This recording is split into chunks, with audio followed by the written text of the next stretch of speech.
Mandaraya ka! Sigaw ng batang si Brian kay Ronron. Nakita ko kaya may sinisilip kang kodigo dyan sa table mo. Bintang nito na may buong paninindigan. Hindi po totoo yan. Dispensa naman ni Ronron. Agad na umaksyon si Pamela. Pinapunta sa isang tabi si Ronron bago pa ito gumawa ng kahit anong pagkilos. Sinayasat nito ang mesa at upuan ni Ronron. Nang bigla itong huminto at tumingin dito. I'm very sorry, but Ronron, you are disqualified. Wika ni Leo matapos makita nito ang laman ng papel. For cheating in this contest. Anunsyo nito.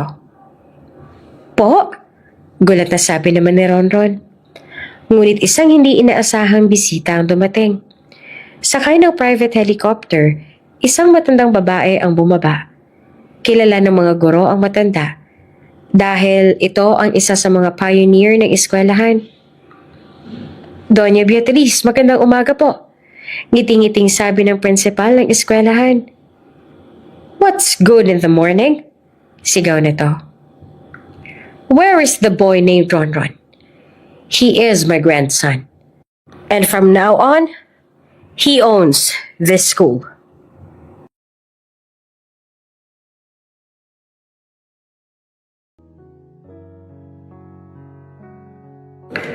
Students who get 19/20, please take a seat. Ani ng guro ni na Ronron na si Kevin. Dalawa na lang silang natitirang nakatayo ni Brian. Ngunit sa hudyat ni Kevin ay umupo si Brian at naiwang nakatayo si Ronron. Namangha ang lahat dahil sa unang pagkakataon ay may nakatalo na rin sa mayabang na si Brian sa spelling. Wow! Congratulations, Ronron! You've got a perfect score. Let's give him a big... No! Hindi to maaari. Sigaw ni Brian sabay tayo at sinipa ang kanyang silya patalikod. Kung kaya'y ito'y natumba at gumawa ng malakas na ingay. Brian! Agad na saway ni Kevin. Ano ugali yan?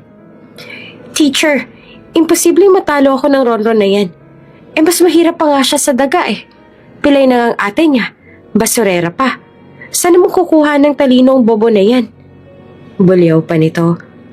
Nanlaki ang mga mata ni Kevin. Brian, hindi ka. Muling sinipa ni Brian ang kanyang silya. Kung kaya't hindi natapos si Kevin ang pagsaway kay Brian. Hindi ako papayag. Uulitin natin ang test na to. Ikaw bata ka, sino bang teacher dito at ganyan ka makapagsalita? At humahangos na naglakad si Kevin papunta kay Brian. Humarang si Ronron sa daraanan ni Kevin, kaya ito nahinto. Teacher, wag niyo na hong paggalitan si Brian. Kukuha na lang po ulit ako ng isa pang test. Baka po kasi natsambahan ko lang po ang score ko kanina. Pagpipigil naman ni Ronron sa guro. Napahawak na lang sa kanyang noo si Kevin at bumuntong hininga. Okay, sige. Kayong dalawa, Ronron, Brian, pumunta kayo sa harap. Humila na din kayo ng silya. Bibigyan ko ulit kayo ng panibagong spelling words. Napangiti si Brian. Samantalang si Ronron naman ay humila agad ng silya at pumunta sa harap. Hoy, ikaw, Nico. Itayo mo yung silya ko at hilahin mo sa harap. Utos nito sa katabing kaklase. Nagpanting ang tenga ni Kevin sa narinig. Kaya muli nitong binalingan ng tingin si Brian.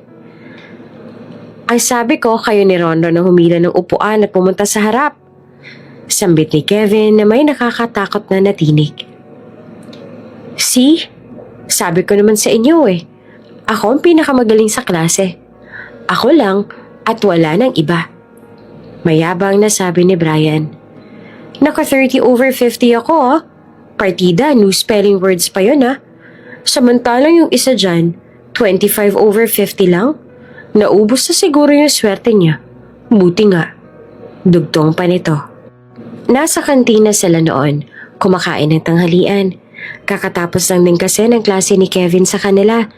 At natapos na rin ang paghihimotok ni Brian dahil sa pangalawang spelling test ay naungusan niya ng 5 puntos si Ronron. Nasa kabilang mesa lang noon sina Ronron, Nico at Mia. Rinig na rinig nila ang pagmamayabang ni Brian. Pigilan niyo ako. Dahil kung hindi, susuntukin ko yung mayabang na Brian na yan. Impit na sabi ni Mia na nakatikom lang ang kamao. Pinagtawanan lamang siya ng dalawa niyang kaibigan. Anong tinatawa niyo dyan? At ikaw, Ronron, milamaliit ka na nga ng bansot na yun, tumatawa ka pa. Ano, hahayaan mo na lang ba siya? Hindi mo man lang ba ipagtatanggol ang sarili mo? Gigil nitong sabi. Mia, hindi naman papatol sa ganyang tao si Ronron. Alam naman nating pinagbigyan niya lang si Brian. At sinadya niyang imali ang mga spelling words niya kanina. Ano ka ba? Ani Nico. Nahalata mo pala yun, Nico. Sabay kamot naman sa kanyang batok. Ayoko na kasi ng gulo tsaka score lang naman yun. Hayaan na nating makuha yun ni Brian. Wika pa ni Ronron. Sumapit na ang uwian. Naglilinis na ng classroom sina Ronron.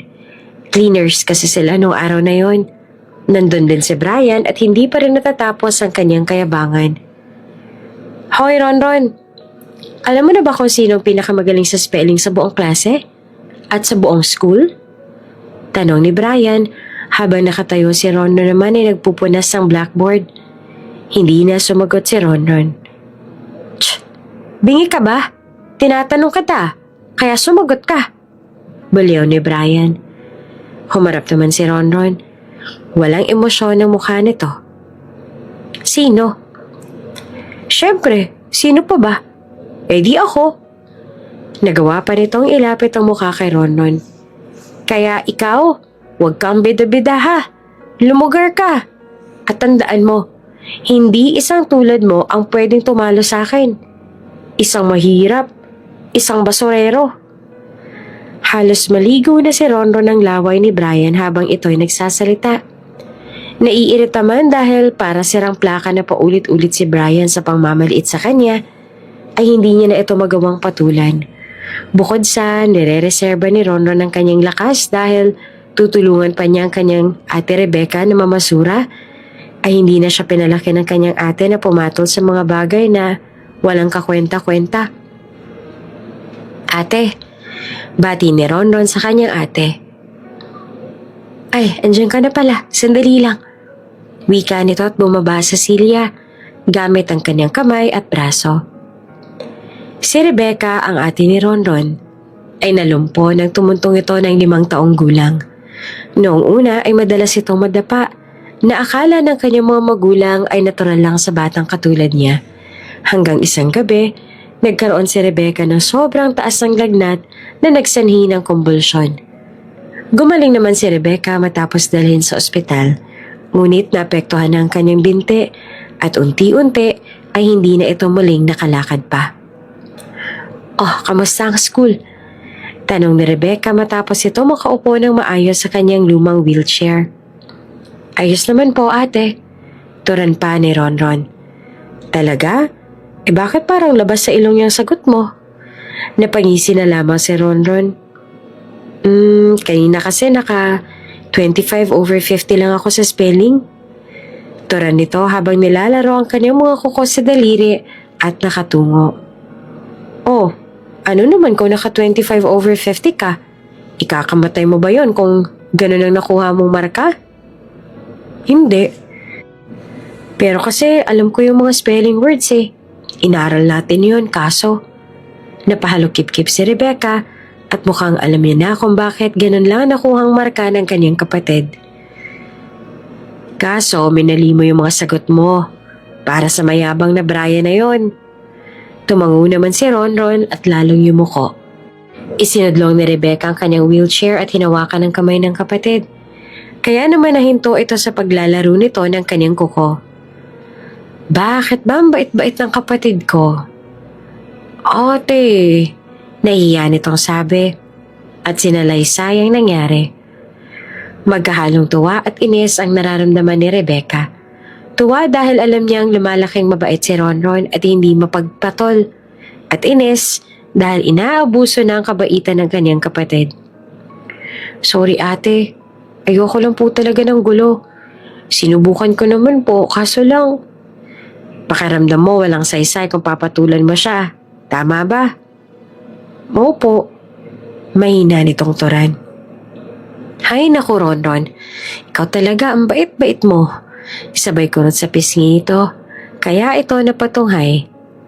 Hay naku, hayaan mo na nga yung Brian na yun. Lilipas din ang kayabangan nun. Ang mahalaga, alam natin ang totoo. Na puro hangin lang ang batang yun. Pero paminsan-minsan soplahin mo din ang very very light ng madala naman. Nakangiting sabi pa ni Rebecca. Nang dahil sa mga sinabi ni Rebecca ay gumaan ang pakiramdam ni Ronron at natawa sa huling sinabi ng kanyang ate. Ate talaga, masama yun. Wika naman ni Ronron. Ano ka ba? Okay lang yun. Para saan pa yung muscles mo kung hindi mo gagamitin? Si ate. At nagtawanan na ang magkapatid. Sige na, tama na yan. Kinuha mo na ba yung karito natin? Tumango naman si Ronron na may ngiti na sa kanyang mga labi. O sige, tara na, makarami tayo. Nang makakalakal na ng basura. Ani ni Rebecca. Hindi kinakahiya ni Ronron na pagkatapos ng eskwela ay susunduin niya ang kanyang ate sa palengke upang samahan naman itong bumasura. Para kay Ronron, walang dapat ikahiya sa kanilang ginagawa. Dahil marangal naman ito at hindi galing sa masama na siyang palaging idinuduktong ni Brian sa kanyang pangalan. Kabaliktaran ng buhay ni Brian sa pamumuhay ng magkakapatid. Isa sa major donor ng pamilya ni Brian sa eskwelahang kanilang pinapasukan.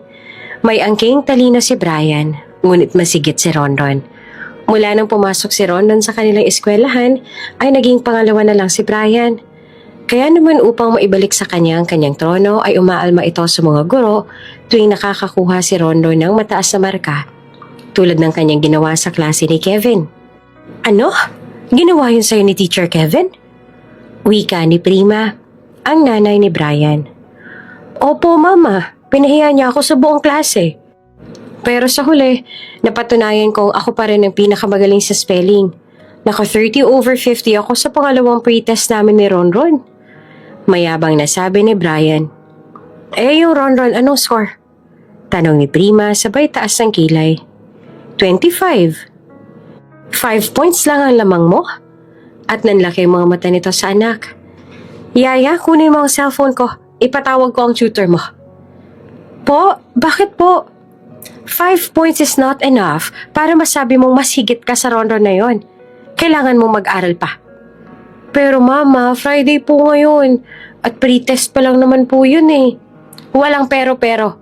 Bukas at sa linggo din, magpapaschedule ako ng tutor mo. Sumapit na ang araw ng Lunes. Lahat ng tao sa kalsada ay nagmamadali. Ang mga sasakyan ay paroot parito. Maraming estudyanteng tumatakbo sa may pasilyo, maging sa kalsada. Dahil mahuhuli na sila sa flag ceremony. At isa dito si Ronron. Lagot na, malilit na ako. Sambit ito sa sarili habang tumatakbo. Tumatawid na si Ronron sa kalsada nang may makitang isang matanda. May bitbit itong bag. Halatang mabigat ang bag.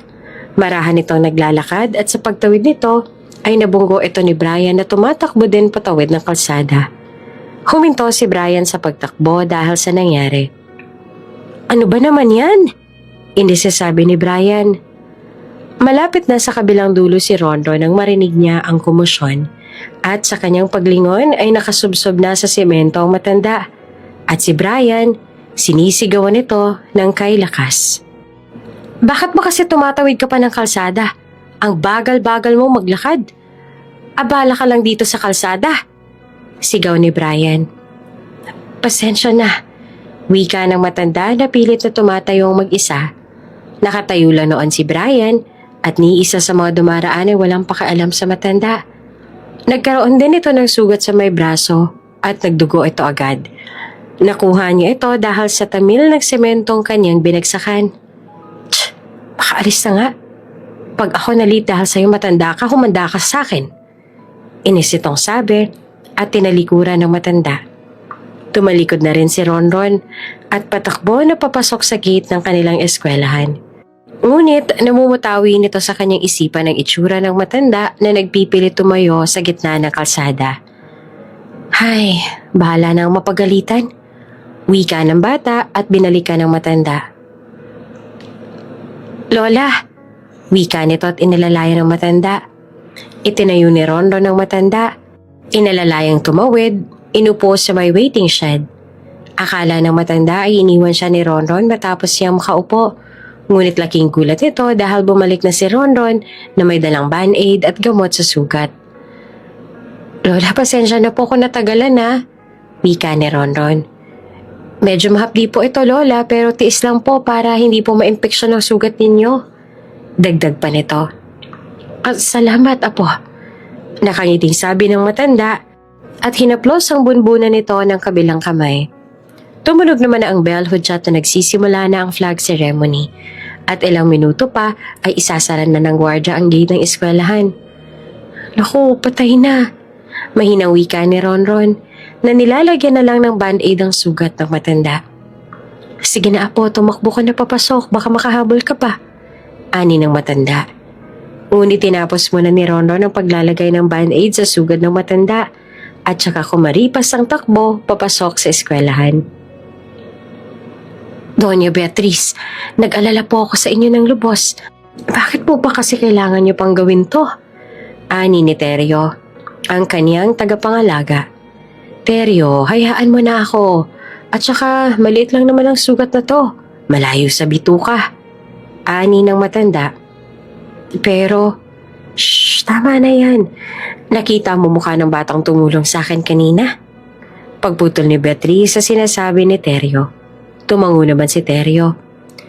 Gusto kong alamin mo ang lahat ng tungkol sa batang yan. Mula sa pangalan, edad, magulang, lahat. Utos si Beatriz. Masusunod po, Doña Beatriz. Mukhang dinapuan ng swerte si Ronron ng araw na yon. Pasara na talaga ang gate. Ngunit pinagbigyan siya ng gwardya na pumasok dahil nakita nito ang ginawang pagtulong ni Ronron sa matanda. Nakaabot din ito sa flag ceremony kahit pawis-pawisan ito sa pagtakbo. Akala namin di ka naaabot. Ani Nico nang makita ang kaibigan na pinasingit sa pila. Akala ko nga rin di ako aabot eh. Turan din ni Ronron habang nagpupunas naman ng pawis sa pamamagitan ng kanyang braso. At nagsimula na nga ang flag ceremony. Matapos ang flag ceremony, pumunta sa harapan ng principal at may inanunsyo. This coming month, we will celebrate our English Week. So ready na ba ang lahat para sa upcoming contests and events? Anito. Sumigaw ang mga pre-alum na estudyante ng yes ng sabay-sabay. Ilan ang sumagot sa elementarya at tahimik lang ang nasa high school. And same last year, lahat ng mananalo sa mga contest natin ay may cash prize. And not just that, sila rin ang magiging representative ng ating school sa inter-school competition na gaganapin this year. Isn't that exciting? Magiliw nitong sabi. Naghiyawan ang mga pre-alum ng yehey, kahit wala naman talaga silang naiintindihan sa sinabi ng principal. Naging maingay naman ang elementary at high school. May kanya-kanyang komento. At isa sa mga nag-iingay ng oras na yon ay si Brian. Nagsasayang na sila ng oras. Dapat wala na silang pa-contest na ganito eh. Ako lang naman ang magcha-champion sa lahat. Tulad ng mga nakaraang taon. Mayabang nitong sabi. Akalain mo yun? Nasa pwesto pala natin ang bagyo. Akala ko nasa bandang Mindanao na eh. Sabat pa ni Mia. Andito pala sa school ang lakas ng hangin ano? Ramdam niyo ba? Narinig naman ito ni Brian. Nagpanting ang tenga nito sa sinabi ni Mia. Pinaparinggan mo ba ako, ha, Mia? Inis na sabi ni Brian. Luminga sa kaliwa at kanan si Mia. Ako bang kausap mo? Mapang-inis itong sabi. Oo, ikaw. Susugurin dapat ni Brian si Mia. Ngunit tumarang si Ronron pati na rin si Nico. Subukan mo kantiin ang kaibigan ko. Makikita mo ang hinahanap mo. Banta pa ni Ronron. Talaga ba, Brian? Papatol ka sa babae? Bakla ka ba? Insulto naman ni Nico. Namula si Brian. Halatang napahiya sa dalawa. Natapos na ang flag ceremony pati na rin ang mga anunsyo ng kanilang principal. Nagsipulasa na ang lahat. Sabay-sabay na bumalik sina Ronron, Nico at Mia sa kanilang silid-aralan. Uy, thank you sa inyong dalaga kanina ha. Ani Mia. Akala ko kasi hindi kayo marunong lumaban lalo na kay Ronron. Wala yun. Ano ka ba? May tamang oras kasi para pumatol sa mga katulad ni Brian. Para sana sa susunod, huwag mo na siyang paringgan ng ganun, ha? Alam mo naman na ang kakampihan ng guidance pag nag-office tayo, si Brian at hindi tayo. Paalala pa ni Ronron. Oo nga, di ka naman ang mapapagalitan. Kaming dalawa. Pasalamat ka, protektado ka namin kasi kaibigan mo kami. Sabi naman ni Nico. Oo na, oo na. Salamat sa inyong dalawa. Kayong tatlo. Ani Kevin na biglang humarang sa tatlo. Sumunod kayo sa akin. Ngayon na. Utos nito sabay talikod at naglakad pasalong. Nagkatinginan ng tatlo sa isa't isa. Patay. Wika nila ng sabay-sabay. Pinatawag ko kayo para sabihin na kayong tatlo ay kukunin kong representative para sa mga gagawing competition sa darating na English Week. Mia, ikaw para sa essay, poster naman para sa Nico, at spelling bee naman ang sasalihan mo, Ronron. Ni Kevin. Bakas ang tuwa para sa dalawa, ngunit pangamba naman ang hatid na balita ni Kevin para kay Ronron. Teacher, parang nagkakamali po ata kayo ng tinawag na estudyante para sa spelling bee. Hindi naman po ako magaling sa spelling eh. Si Brian po dapat nakasali, hindi po ako. Sambit naman ni Ronron. Napabundong hininga si Kevin. Okay, ipapaliwanag ko sa inyong tatlo ang nangyari, ha? Magkakaroon ng tig-2 representative sa bawat event. Isa ako ang pipili at isa naman ay makukuha sa pamamagitan ng ibibigay kong test mamayang hapon. So, walang choice si Brian dahil ikaw ang pinili ko para sa spelling bee. Desisyon ko yon at wala siyang magagawa roon. At alam naman nating dalawa na minalimo ang sagot mo noong nagmamaktol si Brian, tama ba ako? Siwalat ni Kevin sa tatlo. Nagkatinginan sina Nico at Mia. Si Ronron naman ay napayoko. Teacher, paano niyo po nalaman na gano'n ang ginawa ni Ronron? Tanong ni Nico. Ngumiti si Kevin at ginulong buhok ni Ronron. Dahil nakita ko kamay ni Ronron, hindi niya maisulat yung maling spelling. Nahihirapan ang kamay niyang isulat ang mga letters dahil alam ng kamay niya na mali ang isusulat niya. Sorry po, teacher. Wika ni Ronron. Naiintindihan ko, Ronron. Ayaw mo lang ng gulo. Maswerte ka at nakikita ako ang talento mo. Hindi lang sa spelling kundi sa marami pang bagay. Sana lang huwag mo sayangin ang lahat ng talento mo para pagbigyan ng isang batang hinahama ka lang. Payo pa ng guro. Tulad ng inaasahan, nagkaroon nga ng pagsusulit ang lahat ng estudyante ang hawak ni Kevin at nagsimula na naman si Brian na magyabang. Habang nakataas ang 2 paa sa kanyang desk at nakalagay ang 2 kamay sa may batok, ay inanunsyo nito na siya na nga ang sasali para sa kanilang section sa lahat ng kompetisyon na gaganapin para sa paparating na English Week. Kaya wag na kayong mag-abala pang mag-review. Alam nyo, nakakatawa kayong tignan. Kinakabahan pa kayo dyan alam nyo naman ang kahahantungan ng test na ibibigay ni Teacher Kevin. Sabay tawa. Ay, ang yabang talaga ng hinayupak na yan. Akala mo kung sino. Busalsal naman ang ilong. Naku! Gigil na sabi ni Mia. Oh, Mia, kalma. Alam naman natin ang standing natin sa English Week, diba? Kaya chill ka lang dyan, okay? Hayaan mo na lang yung mahangin na yan.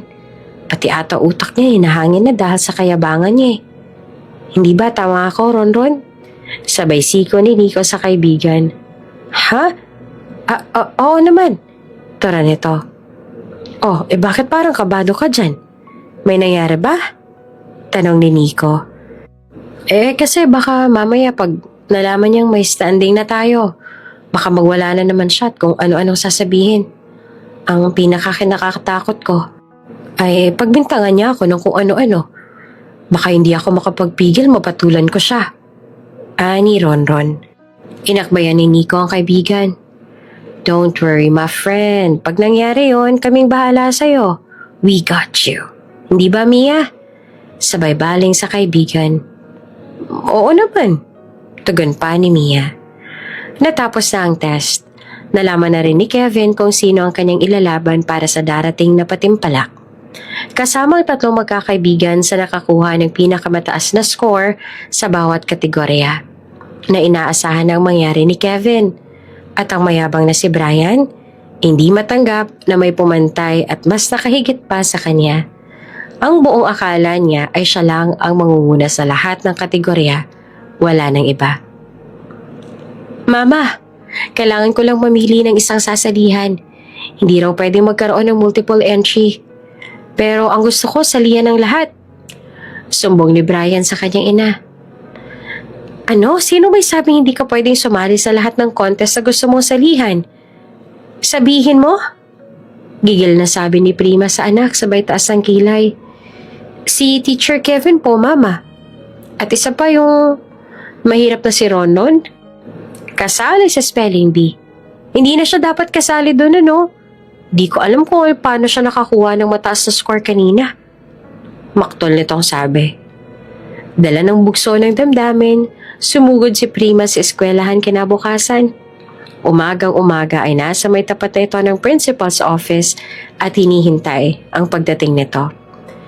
Hindi pa man lang nakakapagbukas ng pinto ang principal ng kanyang office, ay kinausap na agad ito ni Prima at sinabi ang kanyang reklamo. Alam niyo naman na ako nag-donate ng napakaraming silya sa eskwelahang to. Mga pintura, blackboard at supplies nyo. Ani Prima. Opo naman, Mrs. Prima. Alam na alam po namin ang lahat ng yon at sobrang nagpapasalamat po kami sa mga donasyon ninyo. Ani ng principal. Ganun naman pala. So, mabilis mong magagawa ng paraan na i-disqualify si Ronron sa competition at isali ang anak ko sa lahat ng events sa darating na English Week. Hindi naman nakakahiyang ilaban ng anak ko, hindi ba? Maraming parangal na din ang ibinigay niya sa eskwelahang to. Hindi po ba, Principal? Ani nito na may halong panunumbat. Gagawan ko po ng paraan yan, Mrs. Prima, pero hindi ko po maipapangako. No? Sigaw nito sabay padyak ng paa na parang bata. Nagulat naman ang principal sa naging reaksyon ni Prima na binawi naman ito bigla. Sorry, Principal. Nadala lang ako ng bugso ng damdamin. Pero, pag hindi mo tinupad ang sinabi ko, mas malala pa dyan ang kaya kong gawin. Banta nito. Teacher Kevin, sinabi ko naman sa'yo, we have to please Mrs. Prima. Malaking donasyon niya dito sa eskwelahang to. At isang estudyante lang naman ang pagbibigyan natin. Bakit hindi mo pa magawa? Sambit pa ng principal. Ma'am, with all due respect po, isang magaling na estudyanteng tatanggalin natin sa kompetisyon para mapagbigyan ng isang spoiled brat na bata. Sobrang unfair naman nun kay Ronron. At saka ma'am, napag-usapan na natin sa meeting na hindi na tayo magpapa-multiple NG para mabigyang pagkakataon ng ibang estudyante. Kasali pa rin naman po si Brian sa spelling bee. Hindi pa po ba yun sapat? Depensa naman ni Kevin. Wala akong pakialam. Gawin mo ang sinasabi ko, tanggalin mo yung Ronron sa spelling at ilaban mo si Brian sa lahat. Tapos. Ngumisi si Kevin. Ma'am, sige, pagbibigyan ko ang small na batang yon. Ilalaban ko siya sa lahat ng category. Hahayaan ko siyang mapagod at ma-burn out sa mga competition. Pero bilang namamahala ng event na to, hindi ko tatanggalin si Ronron. Hindi ko isasakripisyo ang talento ng isang mahusay na bata. Para konsentihin lang ang magulang na anak niya lang ang palaging ibinibida. Tumaas na ang tono ng boses ni Kevin. Alam niyang malalagay na sa alanganin ng kanyang trabaho, ngunit ito lang ang tanging magagawa niya para ipakita sa lahat ang talento ni Ronron na palaging sinasapawan ni Brian. Mr. Kevin, alam mo ba ang pwedeng kahinat na ng ginagawa mo? Matapang na boses ng principal. Alam ko po, ma'am. Alam na alam ko po. Sagot naman ni Kevin. Hindi na pagbigyan ng hiling ni Prima. Halos umusok ang ulong nito at sumabog na parang bulkan ang kanyang ulo dahil sa galit ng mabalitaang nakalathala pa rin si Ronron bilang kalahok sa spelling bee. Mama, bakit ganun? Kasali pa rin si Ronron. Sabi mo tatanggalin mo siya. Maktol pa ni Brian. Humanda yung Ronron na yan. Makikita niyang binabangga niya. Hindi ako makakapayag na may makakalamang sa anak ko. Wika ni Prima. Kung si Prima at Brian ay inuubos ang kanilang panahon para tanggalin si Ronron sa kompetisyon, wala namang mapaglagyan ng tuwa ang magkapatid na sina Ronron at Rebecca. Simula nang nalaman ni Rebecca na kasali ang kanyang kapatid sa Spelling Bee, ay gumagawa ito ng paraan upang makapaghanda ang kapatid sa kompetisyon. Habang nangangalakal ng basura, ay kinagawian na nilang magbatuhan ng mga salitang pwedeng lumabas sa Spelling Bee, mula sa mga simpleng salita hanggang sa mga pinakakakaibang tunog at ultimo mga scientific words ay inaaral din nila. Ate, saan mo po nakukuha yung mga salitang pinapaspell mo po sa akin? Tanong ni Ronron sa kanyang ate. Alam mo, sikreto lang natin to ah. Dati rin akong panlaban sa spelling noon. Nakaabot pa nga ako ng regional eh. Talaga po ate? Matalinong bata si Rebecca. Lagi itong may sabit na medalya sa tuwing graduation at pinipili na lumahok sa iba't ibang kompetisyon. Sa loob man ng kanilang eskwelahan o sa labas. Ngunit dahil sa kahirapan at idagdag pa ang kanyang kapansanan, hindi na kayang tustusan ng kanyang mga magulang ang kanyang pag-aaral. Bukod doon ay maaga silang nawala at kailangang buhayin ni Rebecca si Ronron. Kaya naman hanggang high school lang ang kanyang natapos. Ngunit sa kabila ng lahat ng ito, hindi huminto si Rebecca. Nalinangin ang kanyang isipan. Mahilig itong magbasa, makinig ng mga balita upang mas mapalawak ang kanyang mga nalalaman. Habang kinikwento ni Rebecca ang mga karanasan niya sa kanyang mga laban, noong nag-aaral pa siya, makikita ang pagkislat sa mga mata ni Ronron. Sinyales sa sobra itong namamangha sa kwento ng kanyang ate. Kaya isang pangako ang kanyang sinabi dito. Ate, pag nanalo ako sa kompetisyon at nakuha ko ang premyo, ibibila kita ng bagong wheelchair. Gagalingin ko sa lahat ng sasalihan ko. Aabot din ako ng regionals para malaki ang maipon ko. Para mabili kita ng matibay at pagandang wheelchair. Sambit ito na may buong paninindigan. Nagulat si Rebecca sa kanyang narinig. Naluha ito sa sayang naramdaman. Ano ka ba naman, Ronron? Sabay pahid ng luha sa kanyang mga mata. Ang perang mapapanalunan mo ay para sa'yo. Para sa pag-aaral mo. Ako, kaya ko naman ang sarili ko. Maayos pa naman ang wheelchair ko. At ayoko ma-pressure ka. I-enjoy mo lang ang pagsali mo, okay? At kung sakali mang hindi ka pala rin, huwag kang hihinto. Kasama yun sa buhay. Kung hindi mo mararanasan ng matalo, hindi mo makakamit ang tunay na tagumpay. Payo pa ni Rebecca. Lahat ng payo ni Rebecca ay sinapuso ni Ronron. Lalo nitong dinoble ang pag-ensayo kasama ang mga kaibigan. Ngunit kasabay nito ay nag-enjoy sila sa mga bago nilang natutunan. Kasama nila mag-ensayo si Brian na walang ginawa kundi ang magyabang. Palagi nitong pinagmamalaki na hindi niya kailangang mag-ensayo dahil sa likas na ang kanyang talino at walang makakapantay sa kanya sa kanilang eskwelahan. Subalit malakang banta si Ronron sa kanyang pinagmamalaki. Kaya naman, ginawa nilang suhulan si Kevin. Ngunit tulad ng ipinaglaban nito sa principal, ay nabigo sila. Mrs. Prima, hindi naman po sa pagiging bastos pero hindi po ba kayo nahihiya sa ginagawa ninyo?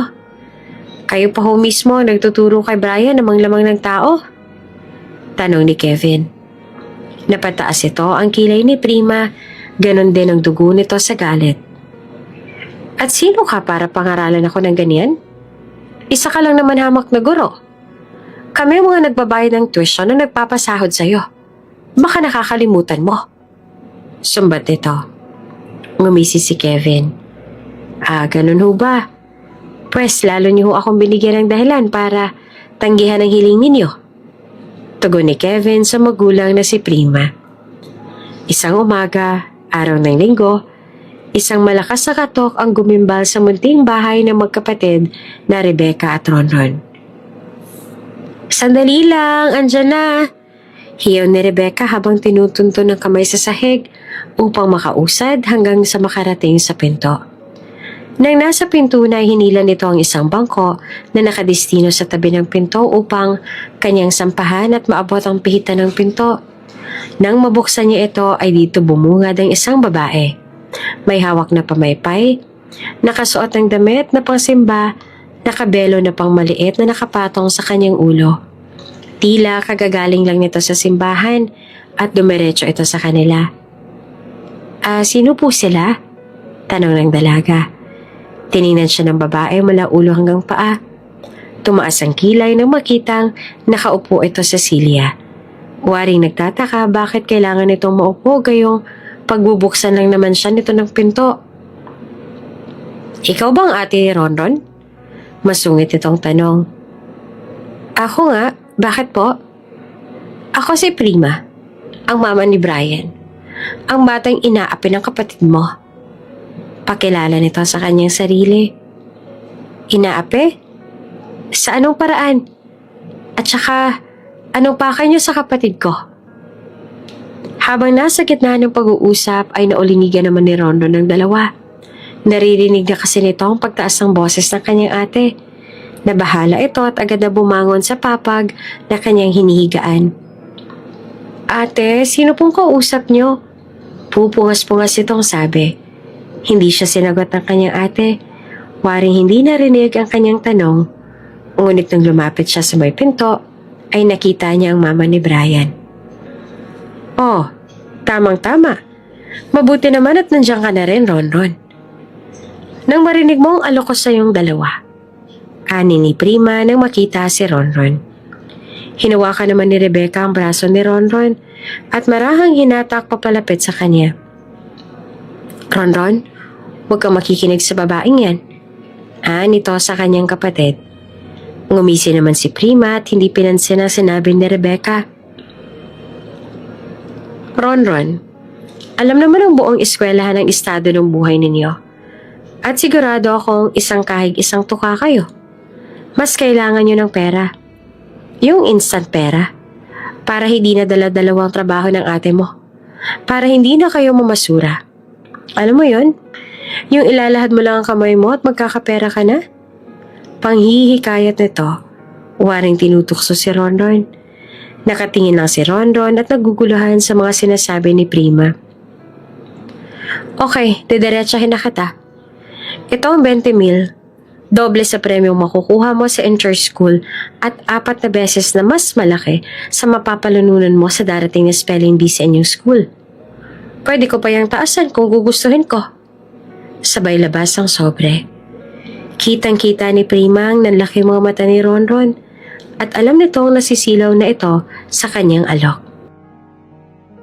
Samantala, sa mansyon ni Beatrice habang nakatapat sa kanyang mukha ang telepono, ay kausap nito ang nurse ni Owen. Ang nurse ang kanyang apo. Matapos magkamustahan, ay pinatapat ni Beatrice ang kamera sa mukha ni Owen.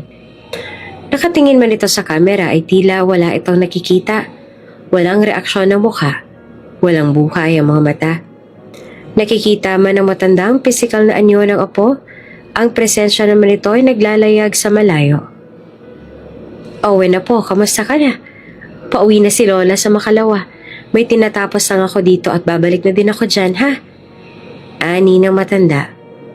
Tulad sa nakaraang 8 taon, wala pa rin itong reaksyon. Wala itong imik. Walang sagot. Nakatitig lang ito sa matanda. Habang pinagmamasdan nito ni Beatrice sa tila pinupunit ang kanyang puso sa maliit na peraso, hindi nito mapigilan ang pagluha. Apo, may ibabalita nga pala ako sa'yo. May bata akong nakilala. Ronron ang palayaw niya. Tulad ni Roniel natin. Balita ng matanda.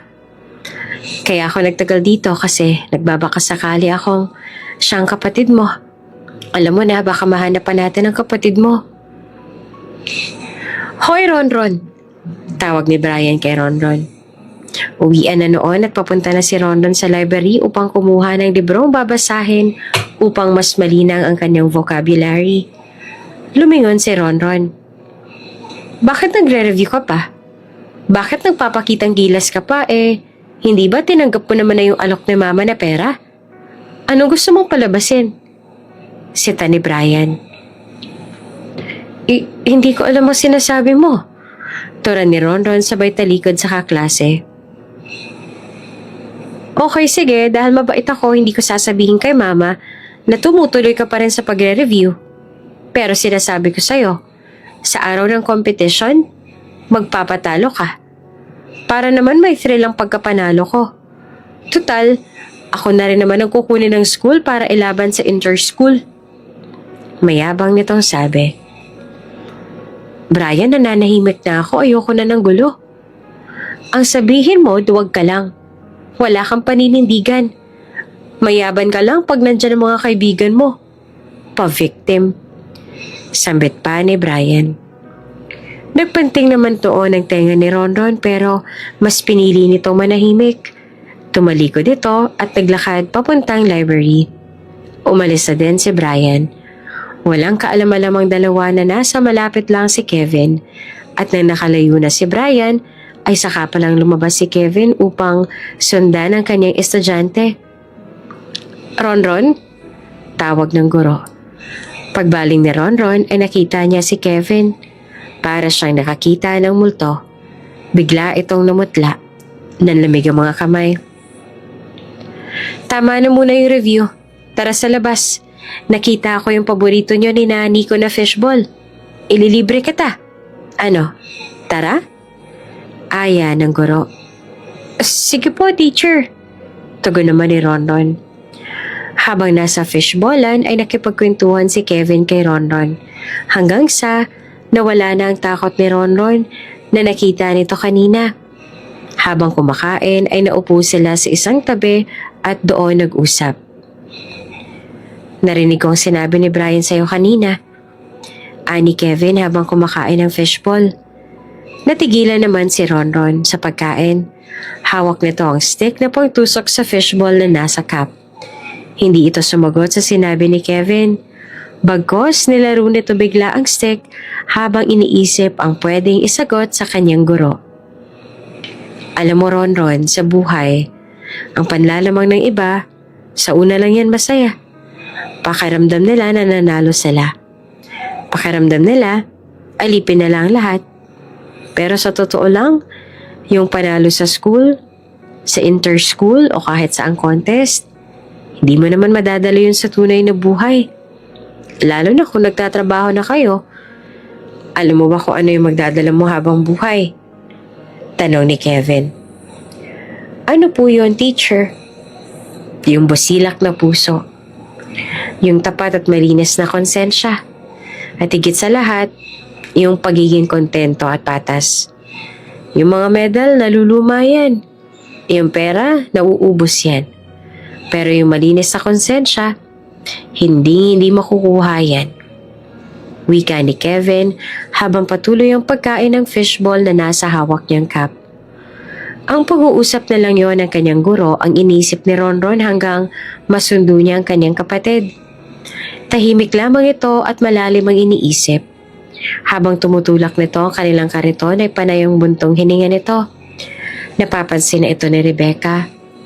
Noong una ay hinahayaan niya lang ang kapatid. Ngunit ilang sandali pa hindi na nito nakatiis at tinanong na si Ronron tungkol sa tumatakbo sa kanyang isip. Ang lalim naman ng iniisip mo. May nangyari ba? Tanong ni Rebecca habang sinisilip ang laman ng sakong na kanyang hawak. Wala naman po ate, nag-iisip lang. Tungkol ba yan sa alok ng mama ni Brian? Sino nga ulit yun? Si Ma'am Prima. Sabay buntong hininga. Opo ate. Pinagmayabang kasi sa akin yun ni Brian. Sinumbat niya sa akin. Nasaktan ako sa mga sinabi niya, parang kapag tinanggap ko yung pera, parang ang baba na ng tingin nila sa atin. Pero kung hindi ko naman yung tatanggapin, sayang din naman yung pera. Pambili mo na yun ate ng wheelchair na bago. Agad-agad, hindi na tayo maghihintay pa ng mahabang panahon. Hindi na tayo susugal magpakahirap pag tanggap ko yung pera. Pero naguguluhan ako ate sa dapat kong gawin. Di ko alam kung anong dapat kong piliin. Ang dignidad ko ba o pagiging praktikal? Daing ng bata. Nang inalok sila ni Prima, hindi pumayag si Rebecca sa kanilang narinig. Agad itong humindi. Ngunit, tuluyan ang nahulog sa patibong ni Prima si Ronron. Kitang-kita ni Prima ang pagdadalawang isip ng bata sa malaking perang kanyang inalok. Binigyan niya ito ng palugit sa 1 linggo upang pag-isipan kung kukunin ba niya ang pera o hindi. Nilansin nito ang bata. Ginamit ang pagka-inosente. Sinilaw sa pera upang makuha lang niya ang kanyang nais. Wala pa man din siyang desisyon ay tila nakakasiguro ng mag-ina na tatanggapin ito ni Ronron. Ginamit ni Prima ang pagiging mangmang ni Ronron sa buhay, sinilaw sa salapi. Ronron, alam ko masyado ka pang bata para magdesisyon ng ganitong mga bagay. Sa totoo lang, nakakatukso talaga ang ganong kalaking pera. Lalo na sa estado ng buhay natin. Pero alam mo ba kung anong mas mahalaga kaysa sa pera? Hindi sumagot si Ronron.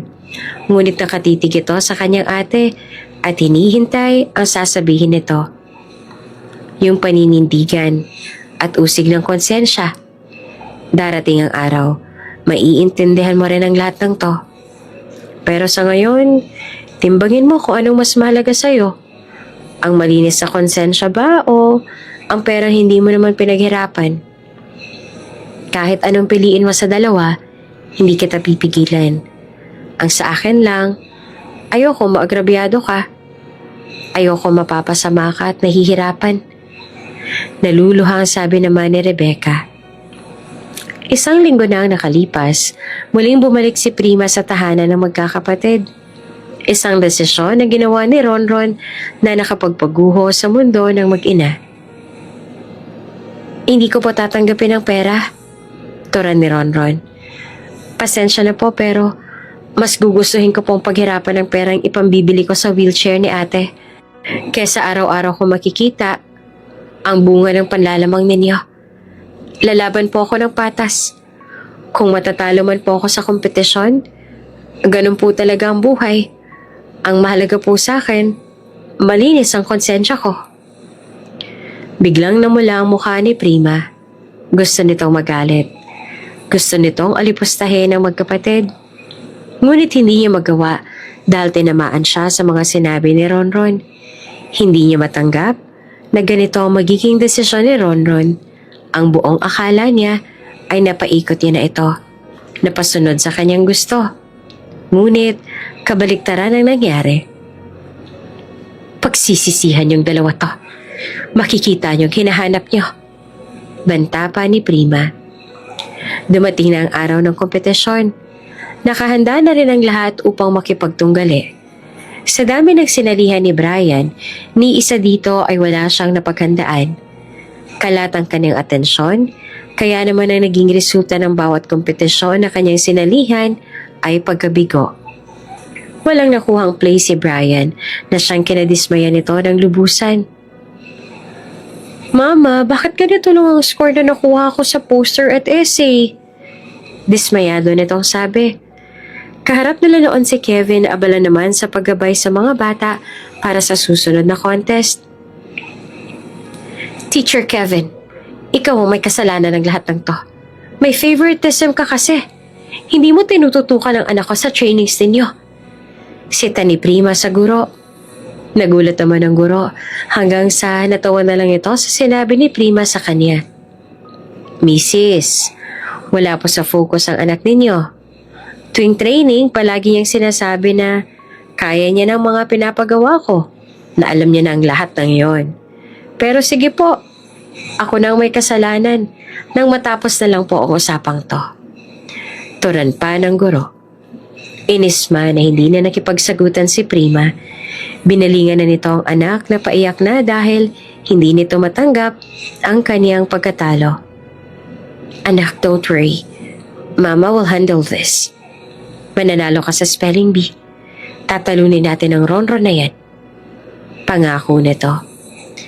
Pinatawag lahat ng kalahok sa spelling bee at ilang sandali pa nagsimula ng nasabing paligsahan.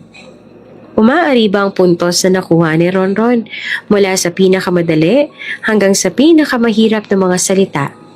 Wala pa itong nagiging mali. Palakpakan na ang lahat at sigurado ng pagkapanalo ni Ronron nang biglang, "Mandaraya ka!" Sigaw ng batang si Brian kay Ronron. "Nakita ko may sinisilip kang kodigo dyan sa table mo." Bintang nito na may buong paninindigan.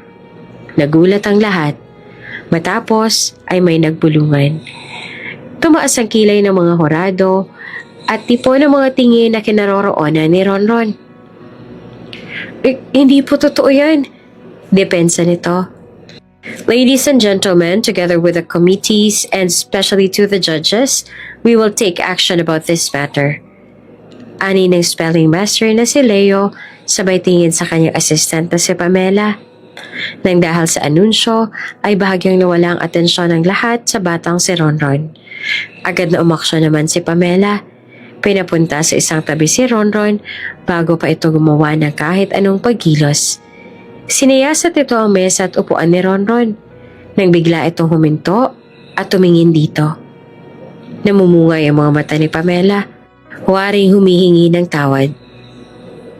"Pamela," wika ni Leo. Dahil sa tensyon ng paligid ay hindi na nito napansin nasa tabi na nito si Leo. "Anong nakita mo?" "Isang papel, sir. Nakakuyumos." Sabay abot kay Leo. Kinuha ito ni Leo at iniunat. Nanlaki ang mga mata nito. "I am very sorry, Ronron, but you are disqualified," wika ni Leo matapos makita ang laman ng papel. "For cheating in this contest." Anunsyo na to. "Po?" Gulat na sabi naman ni Ronron. Gumuho ang mundo ni Ronron. Hindi na nito nadugtungan ang kanyang sinabi. Hindi niya na ipinagtanggol ang sarili. Nakita na lang niya ang kanyang sarili na akay-akay ni Teacher Kevin. Baka sa kanyang mukha ang pagkadismaya. Hindi rin ito makatingin sa kawawang bata. Wala nang maiharap si Ronron sa buong eskwelahan nang dahil sa nangyari ng araw na yon. Kaya naman, hindi na ito pumasok. Sa bahay ng magkakapatid, nagkukulong lang sa kanyang kwarto si Ronron. Ayaw bumangon sa papag na kanyang tinutulugan. Tatayo lang ito kapag ihahatid na o susunduin niya ang kapatid sa tiyangge. Tuwing kakain, ngunit isang subo lang ay mawawala na ito ng gana at muling babalik sa kanyang kwarto. Tulala sa kisame, makikipagtitigan doon maghapon. Walang kibo, walang imik. Wala nang masigyang si Ronron. Mula ng araw na siya'y mapagbintangang mandaraya, nilamon na ito ng kalungkutan. Araw-araw siyang pinupuntahan ng kanyang dalawang kaibigan, ngunit hindi sila nilalabas o iniimikan man lang nito. Lubos nang nag-aalala si Rebecca sa lagay ng kanyang kapatid. Hindi niya na alam kung sino ang dapat sisihin. Siya ba dahil mas inuna niya ang kanyang prinsipyo sa mga pangaral niya kay Ronron? O ang batang si Brian na nilamon na ng kasakiman? Oops! May break muna. Gusto mo bang ma-shoutout dito sa channel ni Ate Jane? Mag-comment lang ng lesson you learned from the latest story uploaded. Dahil pipili kami ng isang best comment of the day para i-shoutout sa susunod na upload. Kaya huwag kalimutang mag-iwan ng lesson you learned after you watch this video. Maraming salamat! Shoutout nga pala kina Susan De Leon from Bulacan, Irene DK from Japan, at Emma Latube from Taytay, Palawan Province. Sa ating mga taga-subaybay, paki-comment naman po sa baba kung taga saan kayo para alam ko kung hanggang saan umaabot ang mga kwento ni Ate Jane at para ma-shoutout ko rin kayo sa mga susunod pa nating mga kwento. Maraming salamat sa pakikinig.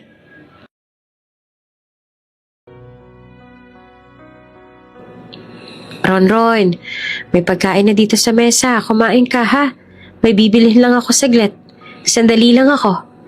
Paalam pa ni Rebecca. Sige po ate. Tugon naman ni Ronron at hindi na ito muling nagsalita. Ngunit imbes na magtungo sa tindahan, sudlong-sudlong ang kanyang wheelchair na malapit ng bumigay, ay pumunta ito sa eskwelahan ni Ronron. Sa ilalim ng tirik na araw, tiniis ni Rebecca ang init. Napapaso man ang kanyang kamay sa pagpapaikot ng gulong ng kanyang wheelchair, ay nagpatuloy ito hanggang sa marating ang eskwelahan ni Ronron. "Oh, Rebecca, kamusta?" Pati ng gwardya. Sa eskwelahan din to kasi nagtapos si Rebecca at laking gulat nito dahil natatandaan pa rin siya ng mabait na gwardya. "Ayos naman po, Manong. Pupunta lang po sana ako sa principal's office. Kailangan ko lang pong kausapin yung tungkol kay Ronron." "Ah, ganun ba? Sige, nandyan lang naman yung karelyebo ko. Ihahatid na kita doon." Alok pa nito. Habang sinusudlong ng gwardya ang wheelchair niya, ay pinagtitinginan si Rebecca ng mga estudyante. Nagbubulungan. Hindi mawaring ni Rebecca bakit ba ganito ang nagiging reaksyon ng karamihan tuwing makakakita ng isang taong PWD. Walang imik ang dalaga. Ramdam ng gwardya ang mapanghusgang mga mata sa kanilang paligid. Hayaan mo na sila. Iba na kasi ang mga kabataan ngayon. Mahirap ispilingin. Mabuti pa nga si Ronron at mga kaibigan niya, mababait na bata eh. Ay ng gwardya. Nakarating na ang dalawa sa principal's office. Pumasok ang gwardya sa loob ng opisina at sinabi sa principal na may nais sa kanyang kumausap. "Ikaw pala, Rebecca. Anong sadya mo dito?" Wika ng principal.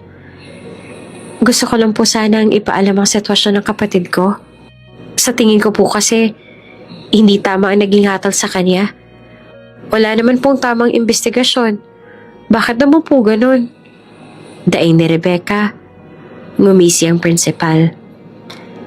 "Rebecca, pinagbibintangan mo ba kaming hindi naging patas? Ganun ba?"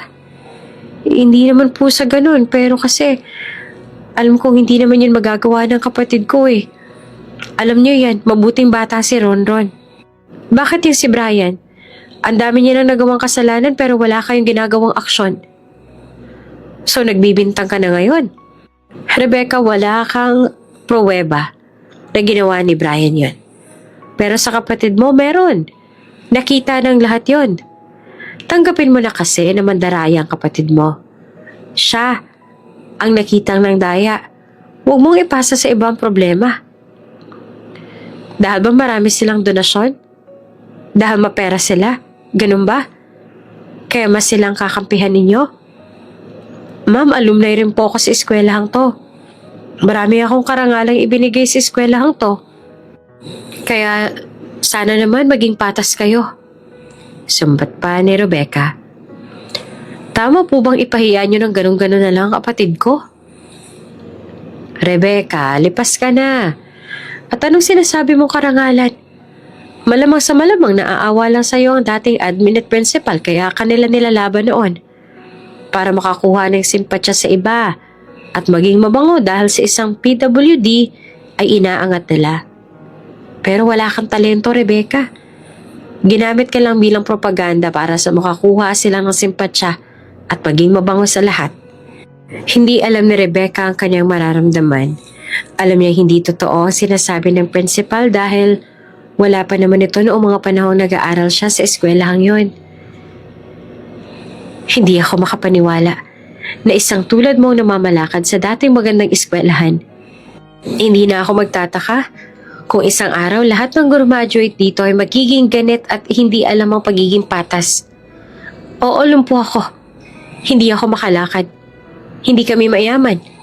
Isang kahig isang tuka lang kami. Pero kahit kailan, hindi kami nang agrabyado ng tao.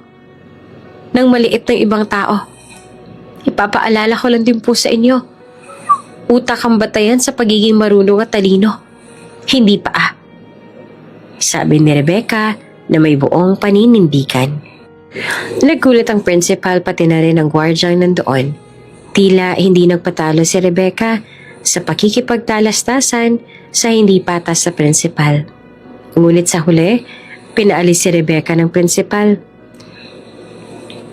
Sakay naman ng private helicopter, isang matandang babae ang bumaba. Kilala ng mga guro ang matanda dahil ito ang isa sa mga pioneer ng eskwelahan. Dumiretso ito sa principal's office kasama si Teryo. Sa may pinto, malapit sa receiving area ng principal's office, ay naulinigan ng matanda ang sagutan ng isang babae at ng principal. Para siyang nakikinig ng dula sa radyo noong araw. Ang matalim na salita ng babae, laban sa principal, at kung paano nitong panindigan ang kaniyang pinaglalaban. At ang matapos ng pagtatalo, ay lumabas na ang babae at laking gulat ni Beatrice nang isa pala itong PWD. I like that girl, Teryo. Kunin mong pangalan ng dalagang yun. Wika pa nito kay Teryo. Hindi naman pinaalam ni Beatrice sa principal na siya ang susunod nitong kakausapin, kaya pagpasok nito sa loob ng opisina ay nagulat ang principal sa biglang pagdating ni Donya. Donya Beatrice, magandang umaga po. Ngiti-ngiti sabi ng principal ng eskwelahan. Animoy hindi nakipagtalo kanina. Ngunit hindi madalang matanda sa mga ngiti ng principal. Tulad ni Rebecca, nais din itong ituwid ang baluktot na ugali ng principal ng araw ding yun. What's good in the morning? Sigaw nito. Where is the boy named Ronron? He is my grandchild. And from now on, he owns this school. Po? I don't need to repeat what I had said. Sabihin niyo nasaan yung batang yun. Nasaan ang apo ko? Hindi po siya pumasok mula nung araw na na-disqualified siya sa contest. Pero we will visit him this week para malaman ang kondisyon niya. Paliwanag pa ng principal. Gulong-gulo din ang isip nito. Hindi alam kung tama ba ang kanyang pagkarinig sa huling sinabi ng matanda. Really?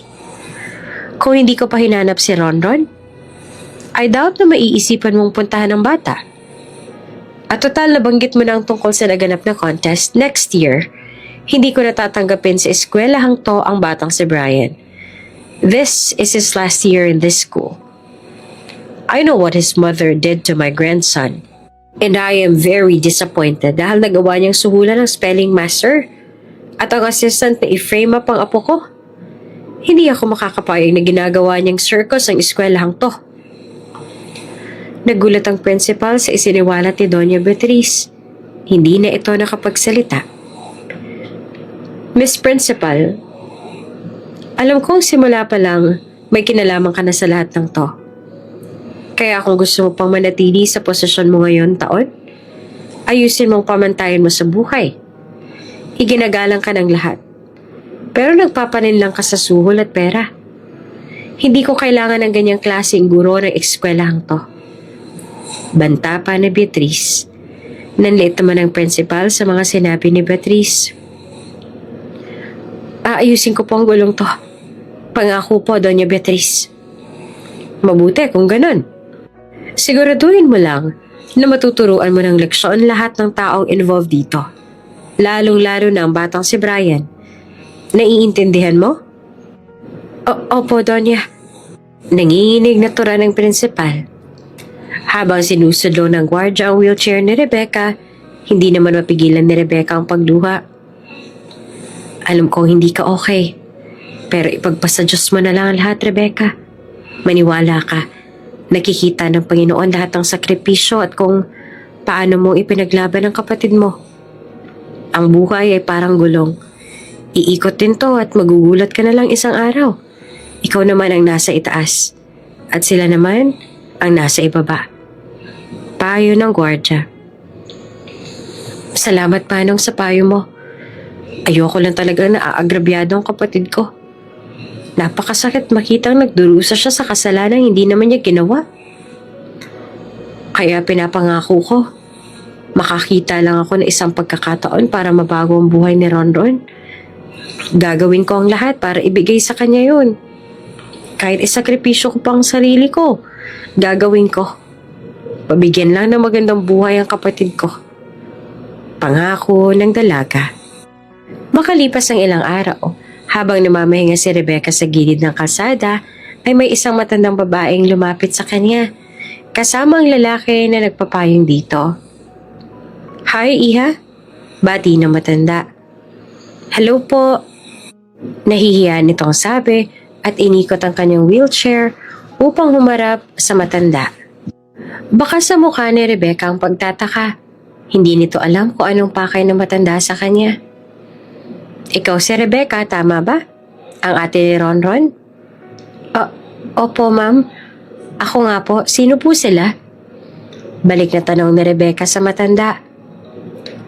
Ako ang lola ni Ronron. Ang batang napulot mo sa kalsada. 8 taon na ang nakaraan. Siwalat ng matanda. Hindi nakagalaw si Rebecca. Hindi niya alam kung paanong nalaman ng matanda ang nangyari. 8 taon na ang nakakaraan. Tanging siya at ang malakas na ulan lang noon ang nakakaalam na napulot niya ang 2 taong gulang pa lang noon na si Ronron sa kalsada. Umiiyak ito habang naglalakad sa gitna ng sobrang lakas na ulan. Nagkataon namang nakasilong si Rebecca noon sa isang tabi. Hindi makaalis dahil madulas ang kalsada at baka gumulong siya kung saan kasama ng kanyang lumang wheelchair. Ngunit nang makita ni Rebecca ang bata, ay walang pagdadalawang isip nitong sinuong ang malakas na ulan. Inaya ang musmos na bata sa isang tabi, niyakap na pareho silang basang-basa ng ulan. Napalunok naman si Rebecca matapos gunitain ang nakaraan. Lumihis ang tingin at waring hindi alam ang mga sinasabi ng matanda. Teka lang po, nagkakamali po ata kayo. Kapatid ko po si Ronron. Hindi ko po alam ang sinasabi ninyo. Nagmamaang-maanga na sabi ni Rebecca. Rebecca, alam ko ang lahat. Pinaimbestigahan ko kayong magkapatid. Wala ka ng mga magulang na nakita mo si Ronron sa kalsada noon. Mag-isa ka lang noon sa buhay. Inireport mo pa nga sa pulis ang batang nawawala. Pero dahil hindi kami taga dito, walang nakakakilala sa kanya. Hanggang sa kinupkup mo siya. Tama ba? Makikita sa mga mata ng matanda ang sinseridad, ang pagsusumamo na aminin na sana ni Rebecca ang totoo. Hindi na nito maitago ang pangungulila sa kanyang nawawalang apo. Gusto niya nang bawiin ito kay Rebecca, makasama ang apo at mapuna ng mga pagkukulang nito sa mga nakalipas na taon. Nakaramdaman ng pagkahabag ay hindi nito natabunan ng pagmamahal ni Rebecca kay Ronron na itinuturing niyang parang tunay na kapatid. Hindi ko alam yung sinasabi mo. At inikot ni Rebecca ang kanyang wheelchair at tinalikuran ng matanda. Nagmamakaawa ako sa iyo, Rebecca. Ang tagal na naming hinahanap ang apo ko. Matagal na kami nangungulila sa kanya. Kaya sana huwag mong ipagkait na makita ko siya. Pagmamakaawa pa ng matanda. Gusto naming makabawi sa mga taong wala kami sa piling niya. Mabigyan siya ng mga bagay na matatamasa namin. Magandang buhay kasama ako at ang kanyang kuya. Alam kong hindi ka masamang tao, Rebecca. Hindi ka sakim at napamahal na sa'yo si Ronron. Pero sana bigyan mo kami ng pagkakataong mabigay sa kanya ang mga bagay na narapat sa kanya. Humigpit ang hawak ni Rebecca sa gulong ng kanyang wheelchair. Bumibigat na rin ang kanyang pakiramdam. Hindi man niya kilala ng lubusan ng Donya, ay ramdam nito na busilak ang kanyang puso. Hindi na nito napigilang mapaluha. Dumagsa na rin ang mga tanong sa kanyang isipan. Ayaw niya nang pakawalan ng kapatid. Ayaw niya itong mahiwalay sa kanya. Ang mga ngiti nito tuwing umaga, ang mga tawanan nila, kwentuhan at biruan, lahat ng yon ay mawawala sa oras na ipaubaya niya ito sa matandang kaniyang kaharap. Subalit ang kapalit naman nito ay isang magandang buhay para sa pinakamamahal niyang kapatid. Isang buhay na kailanman ay hindi niya maibibigay. Oo, tama kayo. Hindi ko nga kapatid si Ronron. Basag ang boses ni Rebecca. Nahihirapan din itong magsalita dahil sa nag-uunahang luhang pumapatak sa kanyang mga mata. Mapapatunayan niyo bang kayo nga ang lola ni Ronron? Makakasiguro ba ako mabibigyan niyo siya ng magandang buhay? Lumipas ang mga araw, nagkukulong pa rin si Ronron sa kanyang kwarto. Lubos na nasaktan si Rebecca sa kilos ng kapatid. Wala siyang magawa. Gusto man niyang magalit sa lahat ng taong nang apis sa kanyang kapatid, ay wala siyang boses.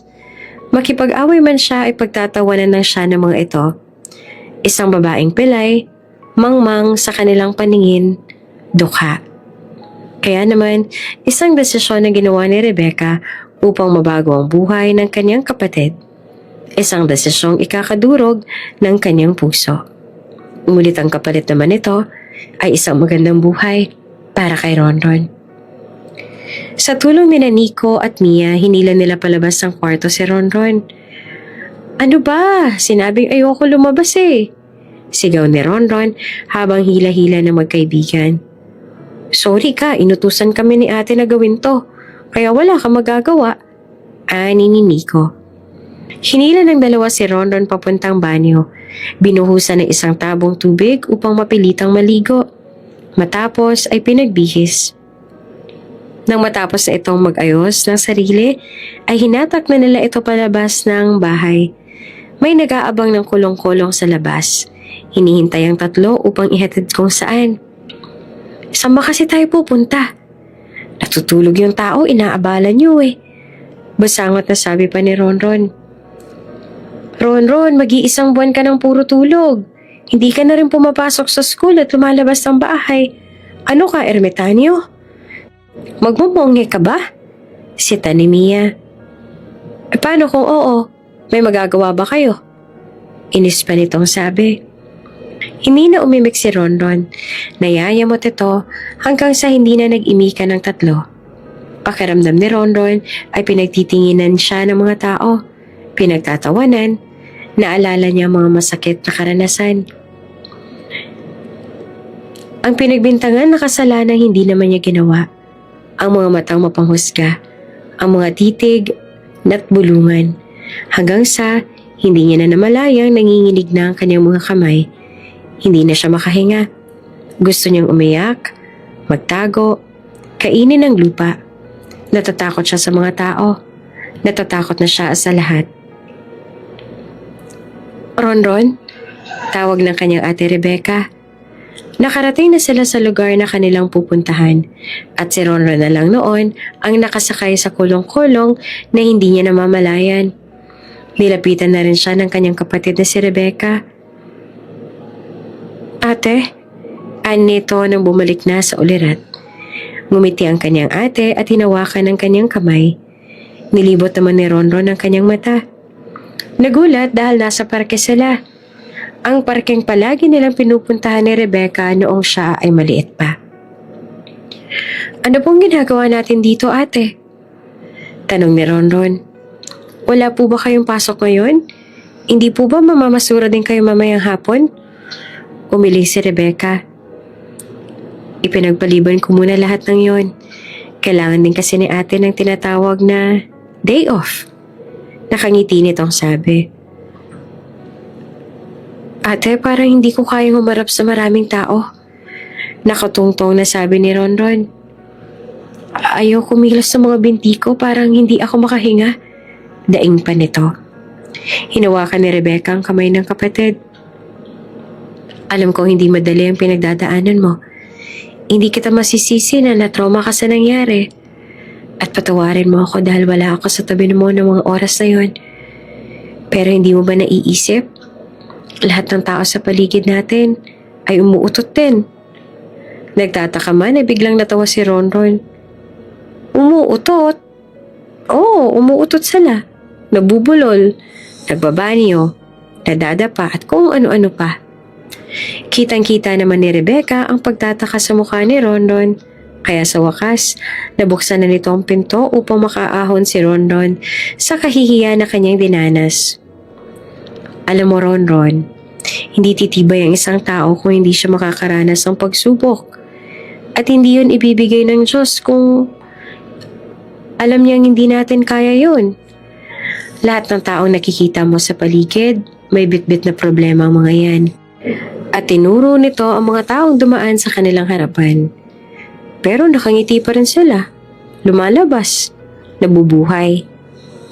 Hindi na nagsalita si Ronron. Ngunit unti-unti ay gumagaan ang kanyang loob. Sabi nga nila, huwag mong problemahin ang problema. Hayaan mo ang problema ang mga problema sa'yo.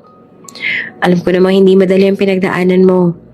At wala kang kasalanan sa nangyari. Naniniwala ako sa'yo, Ronron, na hindi mo talaga ginawa ang bagay na yon. Hindi lang ako, pati ang mga kaibigan mo. At yun ang isipin mo. May mga taong naniniwala pa rin sa'yo. At para naman sa mga taong nanghamak sa'yo, humusga. Ipakita mo sa kanila na babangon ka. Hindi man ngayon, hindi man kaagad. Pero dapat itatak mo sa puso mo at sa isip mo na darating ang araw. Sa pagkikita niyo muli, ibang Ronron na ang makikita nila. Wika ng kapatid nitong si Rebecca. Hindi pa nakakawala si Ronron sa dilim ng nakaraan, ngunit may dumungaw ng maliit na liwanag sa madilim niyang landas. At ang unang hakbang na kanyang gagawin ay pakawalan ng sarili at maging masaya sa araw na ito. Kasama ng dalawa niyang kaibigan at ang kanyang pinakamamahal na ate Rebecca. Kasama sina Nico at Mia ay naglibang ang apat. Lahat ng stall ng pagkain ay kanilang binilhan. Lahat ng paborito ni Ronron na pagkain ay kanilang tinikman. Mula sa sorbetes na nakapalaman sa monay hanggang sa dynamite na ubod ng anghang. May ilang mga park activities ding maaaring gawin doon, tulad ng pagpapalipad ng saranggola. Alagwa pa, sige, alagwa! Sambit ni Rebecca sa tatlo. Ate, bakit yung sa akin ayaw? Bakit ang galing po ni Ronron magpalipad ng saranggola? Puna pa ni Mia. Nako, amin na nga. Kinuha ni Nico ang saranggola ni Mia. Hinawakan ng katawan ng saranggola at saka tumakbo. Si Mia naman humatak ng pisik upang makalipad ito sa langit. Habang nagpapalipad ang dalawa ay nalipitan naman ni Rebecca ang kapatid. Ayos ka lang? Tanong nito. Opo ate, mas magaan na po ang pakiramdam ko kesa na yung mga nakaraang araw. Sorry kung naging tuwag ako. Sorry ate kung nilunod ko ang sarili ko sa lungkot. Ano ka ba? Kailangan mo din namang pagdaanan lahat ng yun para sa sarili mo. Wala yun. Ang malaga kahit papaano, naging okay ka na. Wika ng ate nito. Basta tatandaan mo, tayong dalawa ay parang saranggola na kahit gaano mang kalayo tayo sa isa't isa, may taling nagdurugtong pa rin sa atin kahit anong mangyari. Kahit napakataas na at napakalayo pa ng narating mo, andito pa rin ako. Nakatanaw mula sa malayo. Binabantayan ka at pinagmamastan. At walang kahit sinong pwedeng pumutol ng taling nagdurugtong sa atin. Hindi na napigilan ni Rebecca na manginig ang kanyang boses. Pigil na pigil man ang pagtulo ng luha sa kanyang mga mata, ay hindi naman ito mapigilan ng pamumula ng kanyang ilong at pagbasag ng kanyang boses. Nakaramdam ng pag-aalala si Ronron. Bakit po ganyan ang sinasabi mo ate? Tinatakot mo naman ako eh. Parang may pupuntahan kayong malayo. Hindi naman, pero kasi, syempre lumalaki ka na at hindi mo alam ang pwedeng mangyari. Ay basta, palagi mong tatandaan, mahal na mahal ka ni ate at gagawin ni ate ang lahat para mabigyan ka ng maayos na buhay, para makimot mo lahat ng pangarap mo. Tandaan mo lahat ng yon, ha, Ronron? Sobrang saya ni Ronron nung araw na yon. Ito ang nagbigay daan sa kanya upang muling bumangon. Hindi na muna ito pumasok sa eskwela. Sa susunod na taon na lang siya muling papasok. Masyadong malalim ang sugat na naiwan kay Ronron at hindi naman tumutol si Rebecca sa nais nito. Lumalabas na rin si Ronron sa kanilang bahay. Nakikipagkita sa kanyang mga kaibigan. Bumabalik na ang dating Ronron. Akala ni Ronron ay babalik na ang lahat sa dati. Siya lang naman to nagkaroon ng pagdududa sa sarili. Ngunit ang hindi niya alam, isang malaking pagbabago ang magaganap sa kanyang buhay na magiging sanhi ng paghihiwalay nilang magkapatid. Ate, nandito. Nagtaka si Ronron sa kanyang pagpasok sa maliit nilang tahanan ay bumungad kaagad ang isang bisita. Isang matandang babae. May maleta rin sa gilid at ilang mga gamit na siya ang nagmamay-ari. Nakaupo sa sofa ang matanda. Gayon din ang kanyang ate nakaupo naman sa kanyang wheelchair. Ronron? Nagtataka naman si Ronron. Siya si Doña Beatriz, ang lola mo. Wika pa ni Rebecca. Lola? Lola ko po? Napangiwi si Ronron. Hindi niya alam ang nangyayari, ngunit nagmano pa rin ito at binati ang matanda. Hindi na napigilan ng matanda ang kanyang pagluha. Nakilala naman siya ni Ronron. Siya kasi ang matandang kanyang tinulungan noon sa kalsada nung siya'y pumapasok pa. Ate, may kamag-anak po pala tayo. Akala ko po ulila na si nanay at tatay. Nagtatakang tanong ni Ronron. At aalis po ba tayo? Saan po tayo pupunta? Magbabakasyon po ba tayo kasama si Lola? Pumatak ang mga luha ni Rebecca. Hindi ito makahinga. Waring nagwawala ang kanyang puso sa sakit dahil sa mga susunod na kanyang sasabihin. Ikaw lang, Ronron. Nito. Oh, okay po. Pero hanggang kailan po? Hanggang magpasukan po ba ulit? Sabi ko po kasi kina Nico at Mia, next year pa ako papasok. Hindi po kasi kayang... Hindi ka na babalik dito, Ronron. Sasama ka sa lola mo sa ibang bansa. Pagputol ni Rebecca sa sinasabi ni Ronron.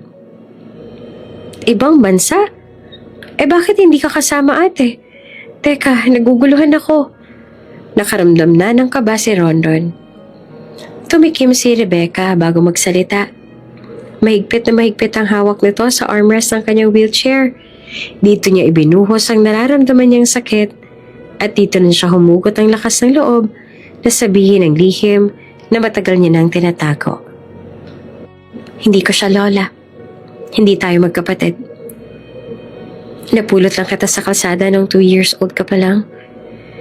At ngayon, nahanap ka na ng tunay mong pamilya. Wika nito na punong-puno ng hinagpis ang bawat kataga. Ate naman, niloloko mo lang po ako, diba? Hindi naman yan totoo eh.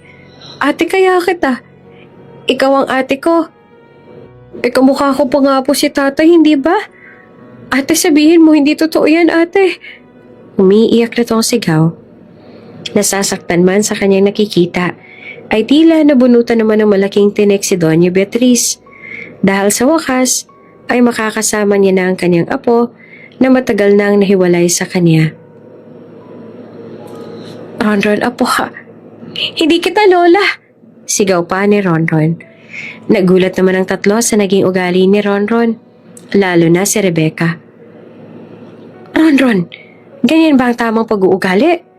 Sigaw nito na may halong galit. Napayuko si Ronron. Alam nitong mali ang kanyang ginawa, ngunit hindi niya matanggap ang mga nangyayari. Pakiramdam niya ay isang malaking kasinungalingan ng kanyang buhay.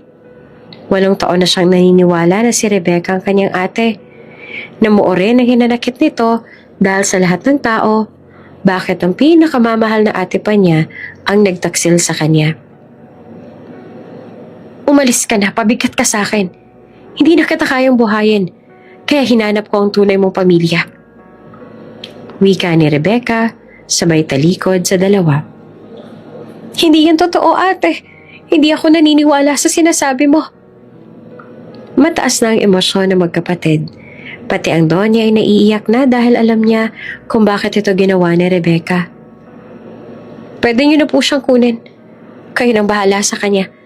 Napapagod na akong buhayin siya. Wika pa ni Rebecca at isinudlong ang kanyang wheelchair papasok sa kanyang kwarto.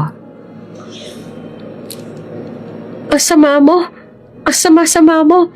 Pagkatapos kong tiisin lahat ng pagtutulak sa wheelchair mo, ganito ang sasabihin mo?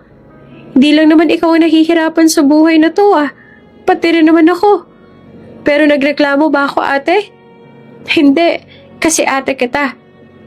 Pero bakit mo ako ginaganito, ate? Bakit? Kumakawala na ang sama ng loob ni Ronron at hindi niya na makontrol ang kanyang mga sinasabi. Tila may sarili namang buhay ang kanyang mga labi. Walang preno, walang tigil sa pagsumbat. Nasa loob na noon ng kwarto si Rebecca. Nakasara man ang pinto, ay rinig nito ang sigaw ni Ronron. Nakatakip ang kanyang bibig. Halos hindi na siya makahinga, ngunit hindi niya pwede itong tanggalin. Dahil tulad ni Ronron, baka mabulalas niya ang tunay niyang nararamdaman. Baka bigla siyang bumalik sa sala upang pigilan ang pag-alis si Ronron. Ang sama-sama mo! Sana hindi mo na lang ako pinulot. Sana hindi na lang kita naging ate. Sigaw pa ni Ronron na nakapagpandurog sa puso ng dalaga. Class dismissed. Anunsyo ni Kevin. Naglabasan ng mga estudyante upang pumunta sa kantin para sa kanilang recess. Hanggang siya na lang natira sa silid. Inayos pa nito ang mga notebook na kanyang dadalhin sa faculty. Nang may naramdaman itong pumasok sa silid. Anak, may nakalimutan ka ba? Ikaw na magsara nitong classroom. Pupunta na akong faculty. Wika nitong hindi nakatingin sa taong pumasok. Teacher Kevin?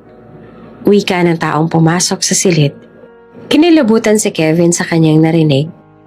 Hindi niya makilala kung kanino nanggaling ang tinig. Ngunit kakaibang kaba naman ang kanyang naramdaman. Napatunghay ito at isang makisig na binata ang nakita niya nakatayo sa may pinto. Kumunot ang kanyang noo. Waring may naalala na estudyante, matagal niya nang hindi nasisilayan. Lumapit ang lalaki at ang nasa harapan nito ni Kevin ay unti-unti nakilala ito ng guro. Ronron? Bulalas itong sabi. Matapos ang 18 taon ay muling nagbalik si Ronron sa dati niyang eskwelahan. Ang eskwelahan kung saan siya namulat sa tunay na takbo ng mundo. Ang mga silid-aralan ay malaki na ang pinagbago. Maraming guro na rin ang hindi niya kilala. Ngunit ay gwardya at ang gurong si Kevin ay nandoon pa rin. Naglilingkod sa nasabing paaralan. Tuwang-tuwa naman si Kevin nang makita ang dating estudyante. Hindi ito makapaniwalang sobrang laki na ng pinagbago nito. Mula sa itsura hanggang sa postura. Lumaki itong makisig ngunit sa kabila nito ay ramdam pa rin ng guro ang busilak nitong puso. Nasa kantin sila noon at inilibre ni Kevin si Ronron ng turon. Matapos ang kamustahan, ay diretsang tinanong ni Kevin si Ronron kung bakit ito nawala na lang na parang bula matapos sa mga nangyari. Teacher, sabihin na lang po natin namulat ang mga mata ko sa tunay na mundo ng oras na yon. Gusto kong bumalik. Maniwala kayo, gusto ko silang haraping lahat at ipakitang bumangon ako. Pero naisip ko rin po kasi na mas kailangan kong ayusin ang sarili ko kaysa pag-aksayan sila ng panahon. Nakangiti nitong sabi. Sobrang natuwa naman si Kevin sa naging sagot ni Ronron. Noon pa man ay malawak na ang pag-iisip nito. At sa muli nilang pagkikita, lalo nitong nalinang ang kanyang kakayahang umunawa. Sobrang saya ni Kevin dahil naging guru na siya ni Ronron, na isa sa kanyang pinaka-pinagmamalaking estudyante. Matapos puntahan ng guro, ay lumabas na ito ng eskwelahan. Isang magarang sasakyan ang nakaabang sa kanya. Pumasok ito sa loob, sa katabi ng driver. Oh, ang bilis mo naman ata. Wika ng kuya nitong si Owen. Hindi mo ba binisita yung pinakamamahal mo na principal? Biro nito sabay tawa. Si kuya talaga, hindi pa makaget over. 13 years ang nakakalipas kaya hayaan mo na yun. Sabit pa ni Ronron. Ay, Ronron, ikaw talaga, sobrang bait mo. At ginalo nito ang buhok ng kapatid. Oh, saan tayo susunod na pupunta? Sa bake shop ni Mia? O sa studio set ni Nico? May sinet na kaming araw para magkita-kita. Busy kasi silang dalawa.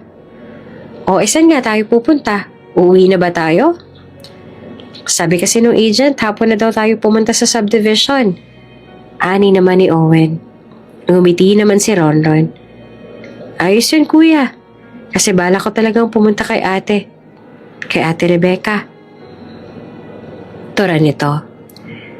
Habang binabagtas ng 200 papunta sa tirahan ni Rebecca, kakaibang kaba naman ang naramdaman ni Ronron.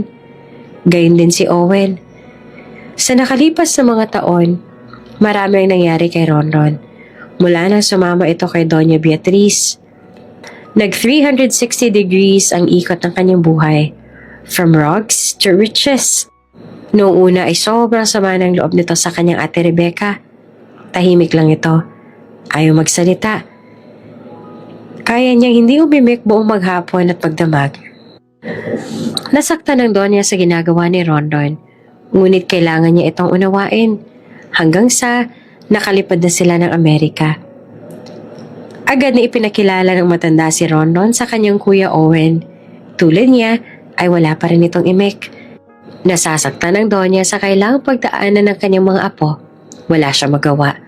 Kung pwede lang ibalik ang panahon, hihilingin niya na sana sa aksidenteng yun ay siya na lang ang nawala imbes na ang kanyang anak at manugang, upang hindi magkaroon ng trauma ang kanyang apong si Owen, upang hindi na nahiwalay sa kanila ang apong si Ronron. Sa unang pagkikita ng magkuya, biglang kumislap ang mga mata ni Owen. Nabuhay ang mga mata nito. Hindi na nakatingin sa kawalan. Ronron? Ang pangalan ng kanyang kapatid, ang una nitong nabigkas matapos ang maraming taon. Nang marinig naman ni Ronron ang tinig ng kanyang kuya, para nitong nakita si Rebecca. Naalala niya ang kanyang ate Rebecca. Tumakbo ito papalapit sa kanyang kuya at niyapos niya ito ng mahigpit. Hindi niya alam kung bakit, ngunit nang nayakap niya na ang kanyang kuya, ay napanatag ang kanyang puso. Nawala sa isang iglap ang inis, galit at tampo. Matapos din ang tagpong yon ay nagsalita na rin si Ronron. Umimik na rin. At si Owen ay unti-unti na rin bumalik sa dati. Nabuhay si Ronron sa Amerika. Iilang tao lang nakakaalam ng kanyang kinahantungan. Ang dalawa niyang kaibigan na sina Nico at Mia na noong una ay hindi pa makapaniwala. At si Rebecca na walang ibang iniisip kundi ang kanyang kapakanan. Ilang buwan na nakalipas, matapos si Ronron makapag-adjust sa bagong lugar na kanyang tinitirhan, ay hinaya ni Ronron si Owen na ipasyal siya sa parke at magpalipad sila ng saranggola. Alagwa pa, sige! Wika ni Owen habang sabay silang nagpalipad na Ronron ng saranggola. Ang galing mo naman pala magpalipad ng saranggola. Akala ko pa naman ako magtuturo sa'yo kung paano gawin to. Sino nagturo sa'yo? Gumuhit ang isang maliit na ngiti sa labi ni Ronron. Imuko ito upang hindi makita ng kanyang kuya ang nagbabadyang luha sa kanyang mga mata. Si Rebecca ba? Tura ng kanyang kapatid sa sarili niyang tanong. Tumango naman si Ronron. Tumunghay at hinayaan niyang makita ng kanyang kuya ang mga luhang nangingilid sa kanyang mga mata. Namimiss ko na kasi si ate. Gusto ko mag-sorry sa kanya dahil sumama ang loob ko nang ibigay niya ako kay Lola. Alam ko namang hindi niya intensyon sabihan ako ng mga masasamang salita ng araw na yun eh. Ginawa niya yun para hindi ako mahirapang mamili at sumama kay Lola. Kapakanan ko lang naman ang iniisip ni ate mula noon hanggang ngayon. Nagigilty ako, kuya. Dahil sumama pa ang loob ko sa kanya. Malungkot na sabi naman ni Ronron. Nilapitan ni Owen ang kapatid. Inakbayan nito at pinahilig sa kanyang balikat. Kaya dapat, hindi masayangin ang oportunidad na ibinigay sa iyo ni Rebecca. Ipakita mo sa kanya na worth it ang sakripisyo niya. Hindi ko siya kilala. May itsura niya, hindi ko alam. Pero ramdam ko na mabuti siyang tao. Nakangiti nitong sabi. Sige nga, kwentuhan mo nga ako kung sino si Rebecca. Hiling ni Owen sa kapatid na nangungulila sa kanyang ate Rebecca. Naibsan ang pangungulila ni Ronron tuwing nagkukwento siya tungkol kay Rebecca. Kung paano siya nito inalagaan. Ang ugali nito tuwing ito ay nagagalit. Mga pangaral na baon-baon niya hanggang sa kanyang paglaki. Gusto niyang kausapin si Rebecca. Tawagan, kamustahin. Ngunit nilalamon siya ng iya. Nilalamon ng konsensya dahil sa mga masasakit na salitang kanyang binitawan. Kaya naman isang pangako ang kanyang ginawa. Ipinangako nito sa kanyang sarili na pagkatapos siya makapagtapos ng pag-aaral at magkaroon ng sariling pangalan, ay babalik siya ng Pinas. pupuntahan ng kanyang ate at pasasalamatan sa lahat ng pag-aalaga at pagmamahal na ibinigay nito. Hihingi ng tawad sa mga masasakit na salitang kanyang binitawan noon. Tahimik ang dalawa sa sasakyan. Walang umiimik. Sinusulya pa ni Owen ang kapatid. Nakatingin ito sa kawalan. Parang siya noong hindi pa sila nagkikita. Alam mo, noong mga panahong natrap ako sa nakaraan at nakatulala lang sa kawalan, akala ko hindi na ako makakabalik. Ni Owen. Upang basagin ang katahimikan. Napalingon naman si Ronron at tiningnan ng kapatid. Kuya? Para ako natrap sa isang dimensyon na tuwing mamumulat ako, paulit-ulit yung araw ng aksidente ng mga magulang natin. Kasama ako at ikaw. Simula nung umagang gumising tayo, naganda sila sa pag-alis. Huling beses na kumain ng agahan na magkasabay. Hanggang sa sasakyan, kung paano ito umusok hanggang sa nabangga sa isang puno. Yung dugo ni na mama at papa. At kung paano ka tumalsik sa sasakyan. Gusto katang habulin noon. Kaso naipit ang mga paa ko. Walang ibang makarinig ng sigaw ko hanggang sa nawalan ako ng malay. At sa muli kong pagmulat, uulit ang lahat. Kwento ni Owen. Nahabag si Ronron sa sinapit ng kanyang kuya. Hindi ito ang unang beses na narinig niya ang kwentong ito ng kanyang kuya. Ang kwentong ito rin ang nakapagpamulat sa kanya na hindi lamang sa kanya umiikot ang mundo. Hindi pwedeng huminto ang mundo para pagbigyan siya sa lahat ng pagkakataon. Isa lang din siyang tauhan na dapat magsumikap upang lumaban sa hamon ng buhay.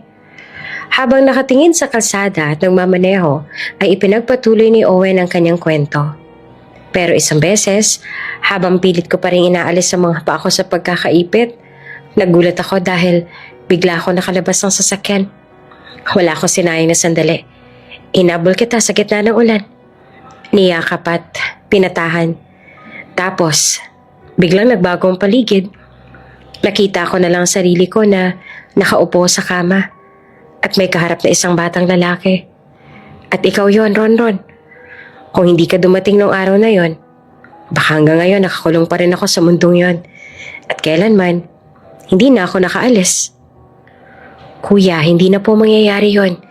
Hindi na po kita iiwan. Kayo ni Lola. Ani ni Ronron. Kaya gusto ko rin sana magpasalamat kay Rebecca sa lahat ng ginawa niya sa'yo.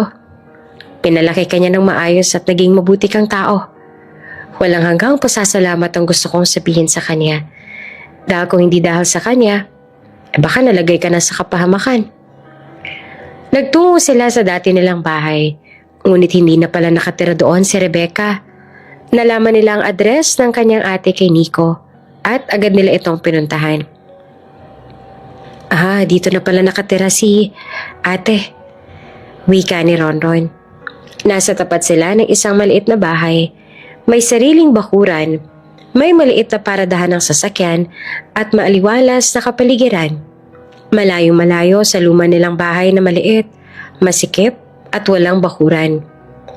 Nang nasilayan nito ni Ronron ay para siyang nabulutan ng malaking tinik sa dibdib. Gumuhit ang malaking ngiti sa kanyang mga labi. Ngunit nandoon pa rin ang kaba sa kanyang dibdib. Mukhang hindi na ako kailangan ni ate. Mukhang kailangan ka niya, maniwala ka. Usal ni Owen. Tara, wika nito. Tumango si Ronron. Huminga ito ng malalim at inayos ang sarili. Unang nakalabas ang sasakyan si Ronron. Nanalamig ang kanyang mga kamay. Parang hindi siya makahinga sa kaba. Palapit na siya sa may pinto at badyang pipindutin ang doorbell. Napalunok pa ito bago tuluyang mahipo ng kanyang mga daliri ang doorbell nang bigla itong tamaan ng hiya. Ng takot. Napaatras ito at aktong babalik ng sasakyan. Oh, anong ginagawa mo? Sita ni Owen. Kuya, parang hindi ko kaya makita si ate. Kinakabahan ako. Ani nito habang hawak ang kamay dahil nanginginig ang mga ito. Bakit ka naman kakabahan? Isang pamilyar na tinig ang narinig ni Ronron. Ang tinig na matagal niya nang gustong marinig. Biglang tumulo ang kanyang mga luha habang nakaharap sa kanyang kuya. Natulala naman ang kanyang kuya at nakatingin ito sa babaeng nasa likuran ni Ronron. Ronron? Tawag ng babae. Marahang binaling ni Ronron ang kanyang tingin sa babaeng nasa likuran. Hindi ito naka-wheelchair, bagkus ay nakatayo ito sa kanyang harapan. Ate ko! Umiiyak nitong sabi. Niyakap ito ni Ronron ng mahigpit. Parang bumalik si Ronron sa pagkabata nang nakita niya ang pinakamamahal niyang ate. Wala siyang pakialam kung pinagtitinginan siya ng mga tao sa paligid sa kanyang pag-iyak, sa kanyang paghagulhol. Basta gusto niyang yakapin ang kanyang ate at sobrang saya niya dahil nakakatayo na ito, nakakalakad. Nakatanaw naman si Owen sa dalawa. Nanlalamig man ang mga kamay at nakaramdam din ng kaba, ay masaya ito dahil sa wakas ay nakita ng muli ni Ronron ang kanyang ate Rebecca. Sa nakalipas sa panahon, hindi naging maramot si Doña Beatriz kay Rebecca. Binigyan niya ito ng pagkakataong magkaroon ng magandang buhay. Nagulat na lamang si Rebecca dahil may sumundo sa kanyang tauhan na matanda at siya ay dinala sa ospital. Pinatignan ng mga binte at paa. Ginawa ang lahat upang siya ang muling makalakad. Sa tulong ng mga magagaling na espesyalista ay nagawang makalakad ni Rebecca. Malaki naging utang na loob ni Rebecca sa matanda. Abot langit na pasasalamat ito sa matanda. Ang akala ni Rebecca ay doon na matatapos ang lahat. Ngunit binuksan din ni Donya ang pinto patungo sa pangarap ng dalaga. Nang dahil sa angking talino nito, ipinasok siya sa isang scholarship program at kumuha ng kursong education. Nakatapos ito ng kolehiyo sa tulong ng matanda at ngayon ay isa na siyang lisensyadong guro na kanyang pinapangarap noon pa man. Ate, patawarin mo ako sa mga sinabi ko sa iyo noon. Hindi ko na dapat sinabi ang lahat ng yun sa iyo. Alam ko namang kapakanan ko lang din ang iniisip mo noon. Nahihiyang sabi pa ni Ronron matapos itong kumalas ng pagkakayakap sa kanyang ate. Alam ko, naiintindihan ko.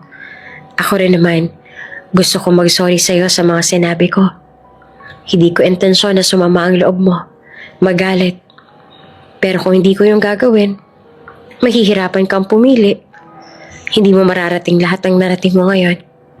At masaya ako na naging daan yon para matupad mo lahat ng pangarap mo. Lumuluha, ngunit nakangiting sabi ni Rebecca. Sobrang kaligayahan naman ang nadarama ni Ronron dahil kasabay niya ay umangat din sa buhay ang kaniyang ate. Sobrang laki ng pasasalamat ni Ronron sa kanyang lola dahil sinuklian nito ang lahat ng kabutihan ni Rebecca. Hindi lang siya ang inihaon nito sa hirap, kung hindi pati na rin ang kanyang ate na tinulungan nitong maabot ang kanyang mga pangarap. Nasa loob na sila ng munting bahay ni Rebecca. Ito ang kauna-unahan niyang naipundar na gamit ang sarili niyang pera. Nakaupo sa sala ang tatlo. Naglabas si Rebecca ng juice para sa kanilang dalawa ni Ronron at kape para kay Owen. Sandwich na may palamang mayo ang iba at peanut butter naman ang nakapalaman sa takip at sa dulo sa parte ng tasty na tinapay. Pagpasensyahan nyo na ha, maliit lang ang bahay ko. Alam kong sanay ka sa malaking bahay, Ronron. Biro pa ng kanyang ate. Si ate, hindi naman ako nagbago. Tumangkad lang ako pero hindi naman ako nagbago ng ugali. Wika ni Ronron. Hindi po ba kuya? At bumaling ito sa kanyang kapatid. Oh. Usal nito na hindi naman mapakali. Hindi ito makatingin kay Ronron na kalapit ni Rebecca. Namumula rin ito at panay ang puna sa kanyang noo. Kuya, ayos ka lang? Pagtataka ni Ronron. Baka nahihinitan ka lang, sandali lang. Tarantang sabi naman ni Rebecca. Kukuha pa ako ng isang electric fan, teka lang. Oo, wag na. Ayos lang ako, Rebecca. Pagpipigil naman ni Owen at biglang hinawakan ng kamay ni Rebecca. Nagkatinginan ng dalawa. Biglang binitawan ni Owen ang kamay ni Rebecca at namula ng todo. Lumihis ng tingin ng dalawa sa isa't isa. Waring nagkakahiyaan. Ayos lang ba kayo? Ani ni Ronron na tila nakaramdam na may tinatago ang dalawa. Sabihin nyo nga, Nagkakausap na ba kayong dalawa? Nagulat naman ang dalawa. Tumingin si Ronron sa kanyang kuya. Kuya, sabihin mo nga. Alam mo na ba ang bahay ni ate matagal na? Kasi ang bilis nating nahanap ang bahay ni ate. Hindi nga tayo gumamit ng apps para mahanap ang bahay ni ate. Suwabe pa ang drive mo kanina na parang alam na alam mo yung lugar ah. Tanong pa ni Ronron. Hindi naman sumagot si Owen. Bumaling naman si Ronron sa kanyang ate. Ate, paano mo nalaman na mahilig si kuya sa kape at peanut butter? Nagtataka rin ako kanina kasi nakabukod yung merienda niya. Pati yung paborito niyang parte ng tinapay. Yun ang binigay mo sa kanya? Ronron kasi halata sa mukha ng dalawa ang pagkataranta. Pareho silang namula ng todo. Hanggang sa natawa na lang si Ronron. Hindi naman ako magagalit, nagtatanong lang ako. Nakangiti nitong sabi. Nang dahil sa mga kwento ni Ronron tungkol kay Rebecca, nahulog ang damdamin ni Owen. Kung si Ronron ay walang lakas ng loob na magpakita kay Rebecca, kabaliktaran naman ito ni Owen. Nang siya ay nakarecover na ng tuluyan sa kanyang kondisyon, ay hinanap niya si Rebecca. Nasa Amerika man ay nagpasalamat ito sa dalaga sa pag-aalaga sa kanyang kapatid. Palagi niya itong kinakamusta. Palagi silang nagkukwentuhan. Hanggang sa tuluyan ang nahulog ang dalawa sa isa't isa.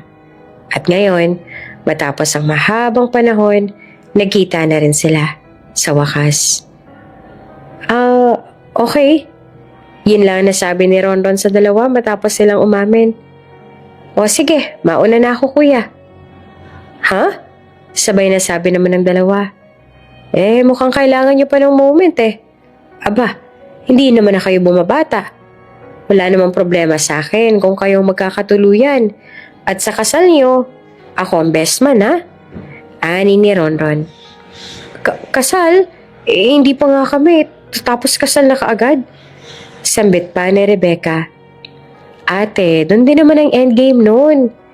Ngiti-ngiti nitong sabi. Sa muling pagkikita ni na Ronron at Rebecca, natuldukan ang mga hiya ni Ronron at nakahingi na rin ito ng tawad. Gayon din si Rebecca. At bukod doon, nagbukas ang isang pinto ng pag-ibig na namamagitan sa kuya ni Ronron na si Owen at sa kanyang ate na si Rebecca. Iniwan ni Ronron ang dalawa. Oras na para bigyan daan nilang sumisibol nilang pag-iibigan. Kinabukasan, nagkita-kita sina Nico, Mia at Ronron sa isang fast food chain. Doon nila naisipang kumain dahil bukod sa ito ang pinakamalapit sa kanila, pakiramdam nila ay bumabalik sila sa pagkabata.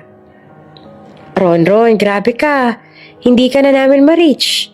Kansyaw pa ni Mia habang kumakain ito ng spaghetti. Pero super down to earth pa rin. Tingnan mo naman. T-shirt, cargo shorts at slip-ons lang ang suot. Lumapit ng bahagya si Nico at may ibinulong. Kahit na siyang may-ari ng dati nating school, may master's sa education at nag-doctorate pa. At apo ng mayaman. Natawa naman si Ronron. Sira. Nahihiya nga ako sa inyo kasi ito lang ang suot ko eh.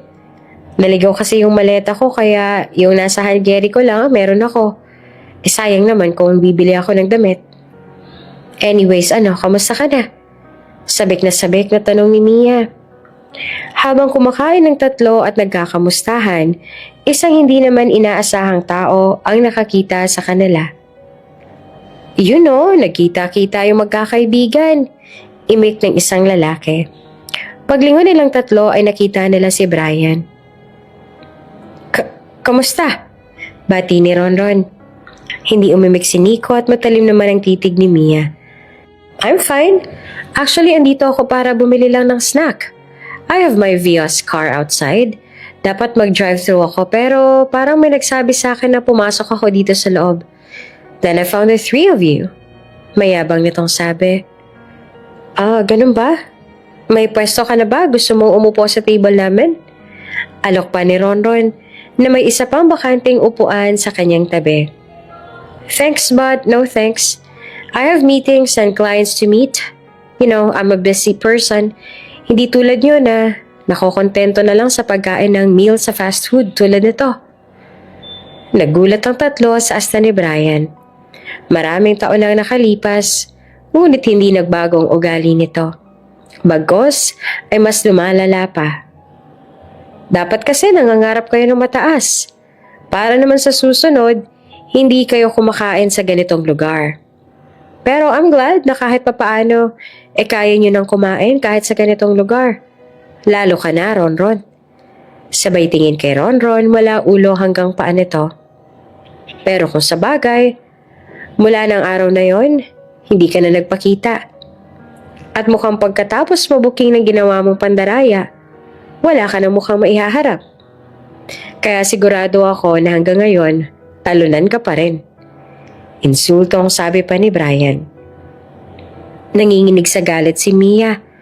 Ambang tatayo na ito at sisitahin si Brian nang biglang nagsalita si Ronron. Masaya ako na makita ka ulit. At masaya rin ako dahil maayos ang lagay mo. Nakangiti nitong sabi. Nagulat si Brian at imbis na si Ronron nang makaramdam ng kahihiyan ay siya ang nilamon nito. At upang makagante ay nilabas nito ang kanyang pitaka at naglabas ng pera. Oh, heto ang 3,000. Para naman may ma-order pa kayong masarap. Alam ko namang tinitipid yung mga sahod ninyo makakain lang sa fast food na to. Wika pa ni Brian at umalis.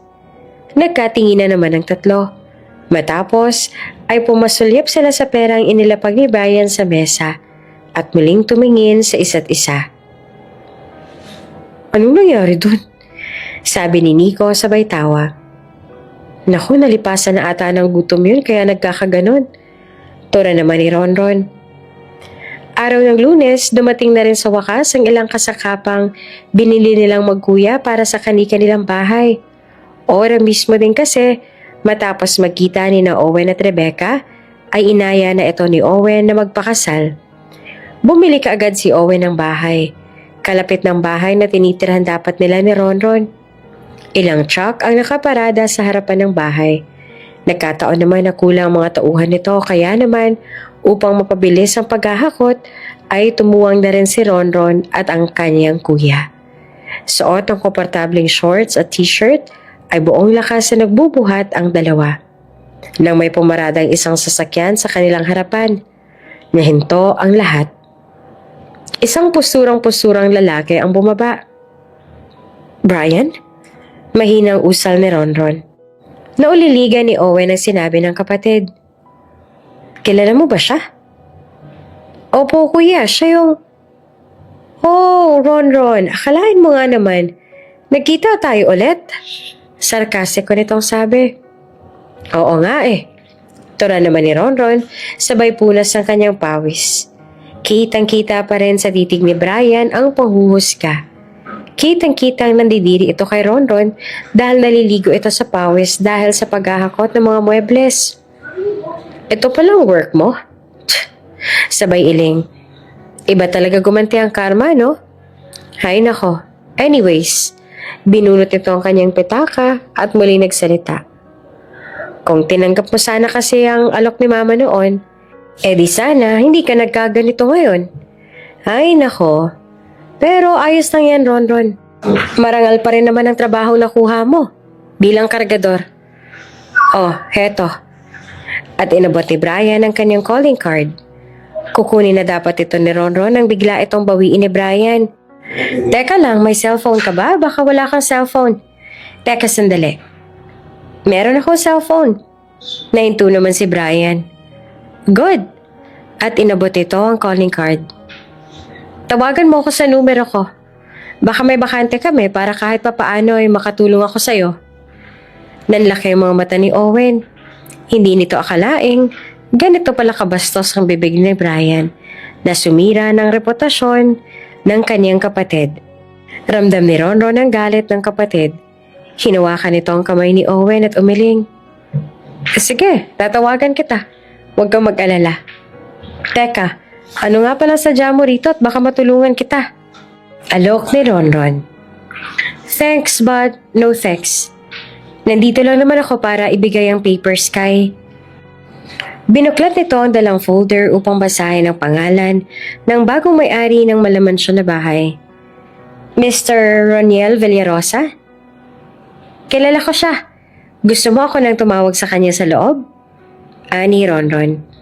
Nagtaka naman si Owen ngunit hinayaan niya na lang ang kapatid sa kanyang ginagawa. Pumasok ito sa loob at ilang sandali pa, lumabas muli. Nagsuot lang ito ng coat at pagpunas ng pawis. Natawa naman si Owen nang makita ang kapatid. Tumaas naman ang kilay ni Brian nang makitang si Ronron ang lumabas at nakasuot ng coat. Ronron, hindi ako nakikipaglokohan. Nasaan yung Mr. Roniel? Naiinis na sabi naman ni Brian. Lumingon sa kaliwat kanan si Ronron. May iba pa bang Roniel Villarosa? Ikaw? Gulat na sabi ni Brian. Oo, ako nga. Ako si Roniel Villarosa. Sabay labas ang kanyang passport galing sa kanyang bulsa. Hindi totoo to. Wika ni Brian. Namutla si Brian at hindi makapaniwala na ang hinahamak niya noon at noong isang araw ay ang pinakamalaki niyang kliyente. Tila sinampal siya ng tadhana. Lahat ng pagmamayabang niya ay bumalik sa kanya. Natawa na lang si Owen at Ronron sa naging reaksyon ni Brian. Kinuha ni Ronron ang folder at pinirmahan. Natulala na kasi ng tuluyan si Brian. Huwag kang mag-alala. Yung trophy, medal at cash prize sa contest na ako dapat ang nanalo. Balato ko na sa'yo yon. Alam naman nating dalawa ang totoo. Pinapatawad ko na kayo ng mama mo. At pasalamat ka dahil pinalaki ako ng maayos ng ate ko na hinahamak-hamak ng mama mo. Dahil ako lang naman ang humiling kay Lola na tanggapin ka pa rin sa school kasi naisip kong bigyan ka pa ng isa pang pagkakataon. Kaso parang wala ka pa rin pinagbago eh. Napapailing nitong sabi. Walang imik si Brian. Ngayon niya napagtanto lahat ng kanyang naging kasalanan. Pero eto lang sasabihin ko ha. Sa susunod na mamaliitin mo ang isa sa mga mahal ko sa buhay, makikita mo. Ibabalik ko sa iyo lahat ng ginawa mo. Naiintindihan mo? Ani ni Ronron at tinapik-tapik ang balikat ni Brian. Ang buhay ay sadyang parang gulong. Hindi ka laging nasa ibabaw. Umiikot ang mundo at ganun din ang kapalaran. Kaya naman, maging mabuting tao. Mabuting anak, kapatid, kaibigan, estudyante at mamamayan. Dahil hindi mo alam baka isang araw, ang mga taong hinahamak mo ay mapunta sa ibabaw at makita mo na lang iyong sarili na nasa ilalim na.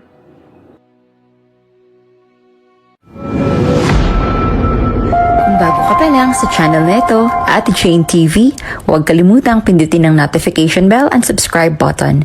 Sana po hindi naman malaking abala sa inyo ang pagpindot ng subscribe button dahil ang kapalit po nito ay ang pagsuporta para makapag-produce ng mga libreng stories sa mga channels ni Ate Jane. Maraming salamat! Mandaraya ka!